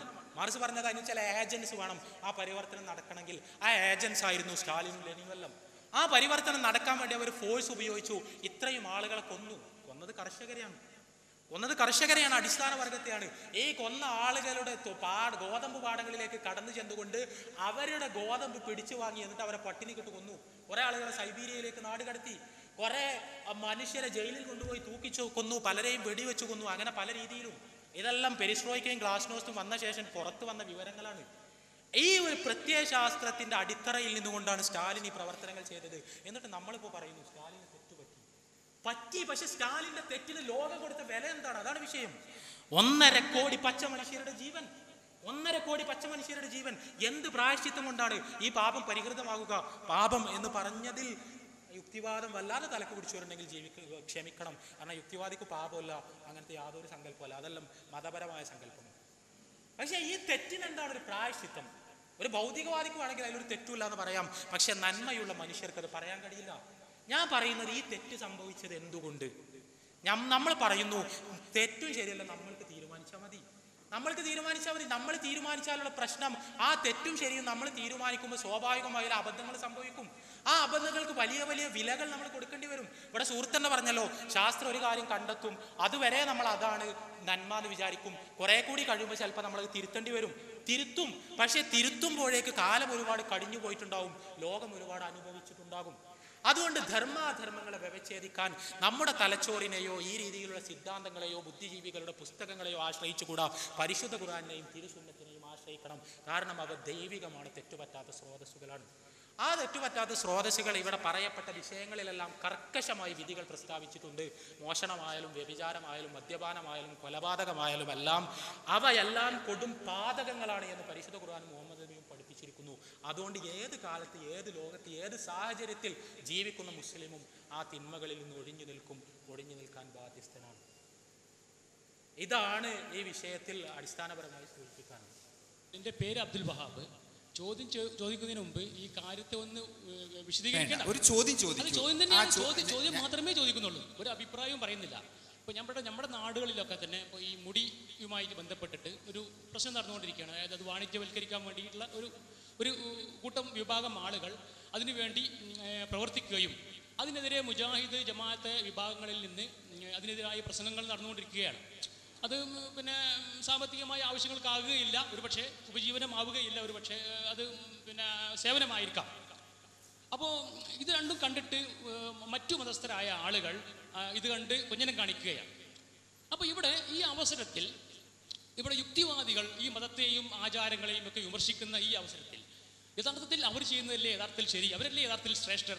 ഇവിടെ മതവാദികൾ എന്ന് പറയുന്നവർ തമ്മിൽ തല്ലുകയും മറ്റു മതസ്ഥർ എന്ന് പറയുന്നത് ഇത് കാണുമ്പോൾ കൊഞ്ഞനം കാണിച്ച് ചിരിക്കുകയും ചെയ്യുമ്പോൾ ഈ ആചാരാനുഷ്ഠാനങ്ങൾക്കെതിരെ പ്രവർത്തിക്കുന്ന അവരല്ലേ യഥാർത്ഥത്തിൽ ഈ മതവാദികളുടെ ഇടയിൽ ഈ തുല്യതയുണ്ടാക്കുന്ന ഏറ്റവും മുന്തിയ പ്രവൃത്തി ചെയ്യുന്ന ശ്രേഷ്ഠർ എന്നതാണ് എൻ്റെ ചോദ്യം. അതിലൂടെ ഒരു ഉപചോദ്യം കൂടി ചോദിച്ചോട്ടെ.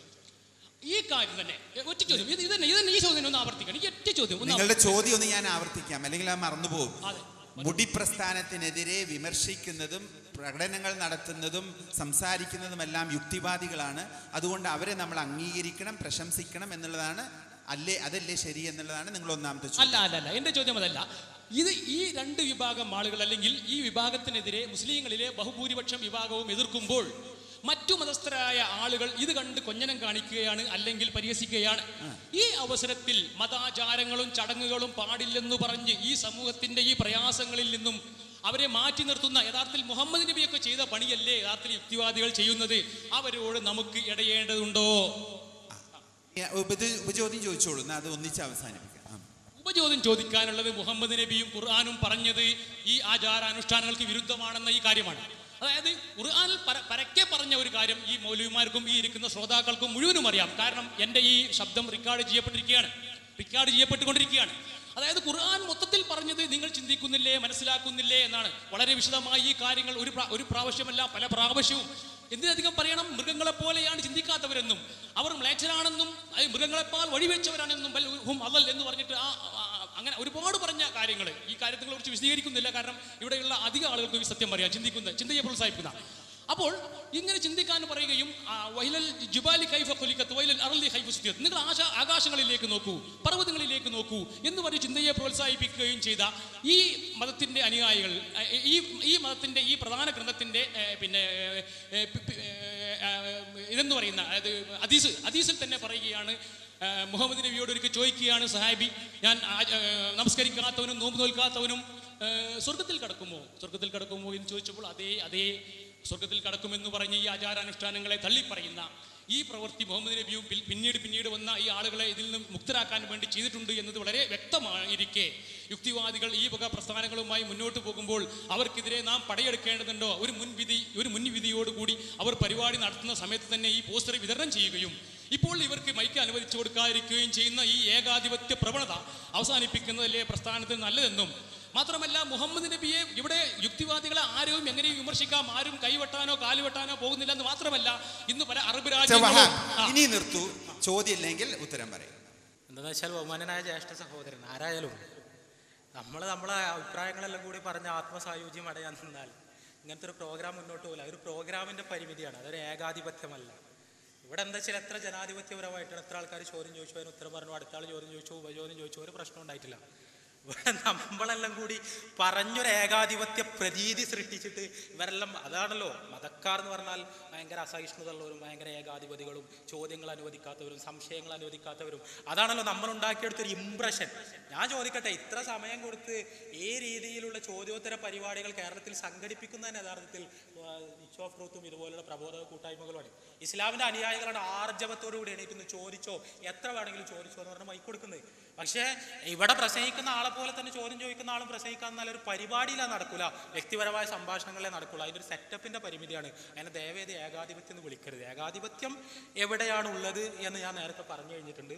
ഞാൻ പറഞ്ഞല്ലോ, ഇവര് ഒന്ന് സ്റ്റാലിനെതിരെ ഒന്നിങ്ങനെ മുകൾക്ക് നോക്കിയാൽ അയാളെ തല പോകുന്ന ഏകാധിപത്യം എവിടെ ഉണ്ടായിരുന്നു നമ്മൾക്ക് എല്ലാവർക്കും അറിയാം. ഇവിടെ എന്താന്ന് വെച്ചാൽ സുഹൃത്ത് ഉന്നയിച്ച പ്രശ്നങ്ങൾ ഒന്നെന്താ വെച്ചാൽ കേരളത്തിലെ മതസംഘടനകൾ പരസ്പരം ചീത്ത പറഞ്ഞുകൊണ്ടിരിക്കുന്നു, അതുകൊണ്ട് യുക്തിവാദി പ്രവർത്തനങ്ങളല്ലേ നല്ലത്. അതിന്റെ ലോജിക്ക് എനിക്ക് എന്താണെന്ന് മനസ്സിലായിട്ടില്ല. കേരളത്തിലെ മതസംഘടനകളും മതവിഭാഗങ്ങളും പരസ്പരം ചീത്ത പറഞ്ഞുകൊണ്ടിരിക്കുന്നു, അതുകൊണ്ട് എല്ലാവരും ചീത്ത പറയുന്ന യുക്തിവാദികളാണ് നല്ലത് എന്നാണ് സുഹൃത്ത് പറയാൻ ശ്രമിച്ചതെന്ന് തോന്നുന്നു. ഒന്നും വേണ്ട എല്ലാം തെറ്റെന്ന് പറയുന്ന ആളുകൾ അതുകൊണ്ട് നല്ലവരാണ്. ഇവിടെ എന്താ വെച്ചാൽ യുക്തിവാദികൾ വരെ എല്ലാം എതിർക്കുന്നു. അതെങ്ങനെ? ഇവിടെ കേരളത്തിൽ ഒരു ചൂഷണം നടക്കുന്നു, ആ ചൂഷണത്തിനെതിരെ എതിർക്കാതെ മിണ്ടാതിരിക്കണോ കേരളത്തിലെ മതസംഘടനകൾ? അതോ ചൂഷണത്തെ എതിർക്കുക എന്നുള്ളത് യുക്തിവാദികളുടെ ഒരു എക്സ്ക്ലൂസീവ് റൈറ്റ് ആണോ? അതാണ് ഞാൻ ചോദിക്കുന്നത്. കേരളത്തിൽ ഒരു വലിയ ചൂഷണം നടക്കുന്നു, അതിനെതിരെ കേരളത്തിലെ മതസംഘടനകളെല്ലാം മിണ്ടാതിരിക്കണം എന്നാണോ സുഹൃത്തിന്റെ വാദം? ആ മിണ്ടുന്നതിനെയാണല്ലോ ഈ വാദ കോലാഹലങ്ങളും തർക്കങ്ങളുമായിട്ട് പരിചയപ്പെടുത്തുന്നത്. കേരളത്തിൽ എന്തൊക്കെ ചൂഷണങ്ങൾ, എന്തൊക്കെ അനാചാരങ്ങൾ, എന്തൊക്കെ അന്ധവിശ്വാസങ്ങൾ. ഇവിടെ സംസാരിച്ചപ്പോ ബഹുമാന്യനായ കലാനാഥൻ മാഷ് പറഞ്ഞല്ലോ, 1930 വരെ കേരളത്തിലെ സാമൂഹ്യ നവോത്ഥാനത്തെ മുന്നോട്ട് കൊണ്ടുപോയത് മതവിശ്വാസികളാണ്. ഇവിടെ സ്ത്രീകൾക്ക് മാറുമറക്കാനുള്ള അവകാശം നൽകിയത് യുക്തിവാദികളാണെന്ന് പറഞ്ഞു. നിങ്ങൾക്കറിയുമോ കേരളത്തിലെ മാപ്പിള ചരിത്രത്തിൽ മാറുമറക്കാനുള്ള കണക്കി പെണ്ണുങ്ങളുടെ അവകാശങ്ങൾക്ക് വേണ്ടി മതവിശ്വാസികൾ സമരം ചെയ്തിട്ടുണ്ടെന്ന്? അതിന്റെ എത്രയോ വർഷങ്ങൾക്ക് മുമ്പ് കേരളത്തിൽ വിഗ്രഹാരാധനക്കെതിരെ ഏകദൈവാരാധനയുടെ സന്ദേശം ഒഴുക്കി ഇവിടുത്തെ സാമൂഹ്യ നവോത്ഥാനത്തെ സ്നിഗ്ധമാക്കിയത് മതവിശ്വാസികളാണെന്നറിയോ? ഇന്നും കേരളത്തിൽ അന്ധവിശ്വാസങ്ങൾക്കും അനാചാരങ്ങൾക്കുമെതിരെ ഏറ്റവും ഫലപ്രദമായ ഇടപെടലുകൾ നടത്തിക്കൊണ്ടിരിക്കുന്നത് അതേ മതവിശ്വാസികളുടെ സാമൂഹ്യ നവോത്ഥാന ചിന്തകൾ അനന്തരമെടുത്തവരാണ്. ഇവിടെ എന്താ വെച്ചാൽ 1930-കൾക്ക് ശേഷം ആ മതവിശ്വാസികൾ പ്രസരിപ്പിച്ച ചില നല്ല ആശയങ്ങളെ യുക്തിവാദികൾ ഏറ്റെടുക്കുകയായിരുന്നു എന്നാണ് ഇവിടെ അദ്ദേഹം പോലും പറഞ്ഞത്. ആ പ്രവർത്തനങ്ങൾ നമ്മൾ തുടരണ്ടേ? ഇവിടെ ജീർണതകൾ സംഘടനാവൽക്കരിക്കപ്പെടുന്നു, ചൂഷണങ്ങൾ സംഘടനാവൽക്കരിക്കപ്പെടുന്നു. സ്വാഭാവികമായും ജീർണതകൾക്കും ചൂഷണങ്ങൾക്കും എതിരായ സംസാരം സംഘടനകൾക്കെതിരായ സംസാരമാണെന്ന് വ്യാഖ്യാനിക്കപ്പെടാൻ സാധ്യതയുണ്ട്. അങ്ങനെ സാധ്യത ഉള്ളതുകൊണ്ട് മാത്രം അത്തരം സംസാരങ്ങളിൽ നിന്ന് മുസ്ലിങ്ങളെല്ലാവരും മാറി നിൽക്കണം, ചൂഷണങ്ങൾക്കെതിരെയുള്ള സംസാരം ഞങ്ങൾ യുക്തിവാദികൾ നിർവഹിച്ചോളാം എന്ന് പറയുകയാണെങ്കിൽ അതിൻ്റെ പേര് അസഹിഷ്ണുത എന്നാണ്. അങ്ങനെയല്ല നമ്മൾ പറയേണ്ടത്. ചൂഷണങ്ങൾക്കെതിരെ എല്ലാവരും സംസാരിക്കണം. ഒരു കൂട്ടർ ചൂഷകരും മറ്റൊരു വിഭാഗം ആ ചൂഷണത്തിനെതിരെ സംസാരിക്കുന്നവരുമാണെങ്കിൽ, അങ്ങനെ ഏതെങ്കിലും പ്രശ്നമായിട്ട് ബന്ധപ്പെട്ടല്ല പറയുന്നത്, ഇതൊരു അടിയാണ്, അതുകൊണ്ട് ഇവരെല്ലാവരും മോശമാണെന്ന് പറയുന്നതിന് പകരം സത്യം എവിടെയാണ് എന്ന് അന്വേഷിക്കാനും ആ സത്യം പറയുന്നവരെ സഹായിക്കാനുമുള്ള മനസ്സാണ് നമ്മൾക്ക് ഉണ്ടാകേണ്ടത് എന്ന് തോന്നുന്നു. ഖുർആനിൽ പലതവണ പറഞ്ഞതാണ് ചിന്തിക്കണം, പഠിക്കണം, ചിന്തിക്കാത്തവർ മൃഗതുല്യരാണ്. അതന്നെയാണ് ഞാനും പറഞ്ഞത്. ഇത്ര നേരം ഞാൻ നിങ്ങളുടെ ചിന്തയെ സജീവമാക്കാൻ വേണ്ടി ശ്രമിക്കുകയായിരുന്നു. ഞാൻ എന്താ ഇത്ര സമയം പറഞ്ഞത്? പ്രപഞ്ചാതീതമായ പദാർത്ഥാതീതമായ വസ്തുതകളെ കുറിച്ച് പഠിക്കാൻ, പദാർത്ഥത്തെക്കുറിച്ച് മാത്രം പഠിക്കാൻ ശേഷിയുള്ള ശാസ്ത്രത്തെ ഉപയോഗിക്കരുത്, ചിന്തിക്ക്. ഈ പ്രപഞ്ചത്തിൽ ആസൂത്രണം ഒരു ദൈവത്തെ സ്ഥാപിക്കുന്നു, ഇല്ല എന്ന് പറയാൻ കഴിയില്ല. പരിണാമവാദം ജൈവേതരമായ ലോകത്തെക്കുറിച്ച് മിണ്ടുന്നേ ഇല്ല, ചിന്തിക്ക്. പരിണാമവാദം ജീവലോകത്തെ പ്രതിഭാസങ്ങളെ വിശദീകരിക്കുന്നു എന്ന് അവകാശപ്പെടുന്നു. പരിണാമവാദത്തിനൊരു തെളിവില്ല, അതിൻ്റെ അടിത്തറകൾ പാടെ ദുർബലമാണ്. എന്നിട്ടും അത് എന്തുകൊണ്ട് മുറുകെ പിടിക്കുന്നു? ചിന്തിച്ചു നോക്ക്. യുക്തിവാദം സ്വതന്ത്ര ചിന്തയാണെന്ന് പറയുന്നു, പക്ഷേ 1.5 നൂറ്റാണ്ട് മുമ്പ് പലരും എഴുതി വെച്ച ചിന്തകൾ തൊണ്ട തൊടാതെ വിടുങ്ങുന്നു എന്നല്ല എന്നല്ലാതെ അതിനൊന്നും വസ്തുനിഷ്ഠമായ തെളിവുകളിൽ ആലോചിച്ച് നോക്ക്. പരിശുദ്ധ ഖുർആനിൽ ശാസ്ത്രീയമായ ഒരു അബദ്ധമല്ല. എന്തുകൊണ്ട് നിങ്ങളുടെ ചിന്തയെ പ്രവർത്തനക്ഷമമാക്ക്? പരിശുദ്ധ ഖുർആനിൽ എങ്ങനെ 1400 വർഷങ്ങൾക്ക് മുമ്പ് ഈ രീതിയിലുള്ള വിഷയങ്ങൾ രേഖപ്പെടുത്തപ്പെട്ടു ആലോചിക്ക്. യുക്തിവാദികൾക്ക് എങ്ങനെ നന്മ തിന്മകൾ നിർണ്ണയിക്കാൻ കഴിയും? നന്മക്ക് വേണ്ടിയുള്ള നമ്മുടെ മനസ്സിലെ തേട്ടത്തെ സഫലമാക്കാനുള്ള, സാക്ഷാത്കരിക്കാനുള്ള എന്ത് മാനദണ്ഡമാണ് യുക്തിവാദികളുടെ കയ്യിലുള്ളത്? ഇവിടെ ഞാൻ യുക്തിക്കെതിരെയല്ല സംസാരിച്ചത്. ഞാൻ യുക്തിക്കെതിരെയോ ചിന്തക്കെതിരെയോ ഇവിടെ സംസാരിച്ചിട്ടേ ഇല്ല. ഇത്ര സമയം എൻ്റെ ചിന്ത ഉപയോഗിച്ചിട്ടാണ് ഞാൻ സംസാരിച്ചത്. ദൈവവിശ്വാസം എങ്ങനെ ഇത് പറയും? പടച്ചോൻ കൊടുത്ത മഹത്തായ ഒരു അനുഗ്രഹമാണ് തലച്ചോറ്. ആ തലച്ചോറ് ഉപയോഗിച്ചുള്ള ചിന്ത എന്ന് പറഞ്ഞാൽ അത്ഭുത പ്രതിഭാസമാണ്. അത് ഉപയോഗിക്കാൻ പാടില്ല എന്നൊരു ദൈവവിശ്വാസം എങ്ങനെ പറയും? ദൈവത്തിന്റെ അനുഗ്രഹം ഉപയോഗിക്കാൻ പാടില്ല എന്ന്. പക്ഷേ ആ ചിന്തകളെ ചിന്തയുടെ അപ്പോസ്തലന്മാരായി ഭാവിക്കുന്നവരുടെ അരമനയിൽ കൊണ്ടുപോയി പണയം വെച്ചിട്ട് അതാണ് ചിന്ത എന്ന് തെറ്റിദ്ധരിക്കരുത്. അതാണ് ഞാൻ പറഞ്ഞത്.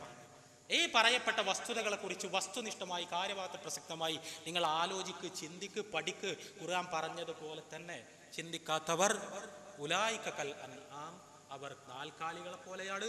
ബൽഹും അളൽ, അവർ അതിനേക്കാൾ വഴിപിഴച്ചവരാണ്. ശരിയാണ്, ഈ മനുഷ്യ ജീവിതത്തിന് ഒരർത്ഥമല്ലാന്ന്.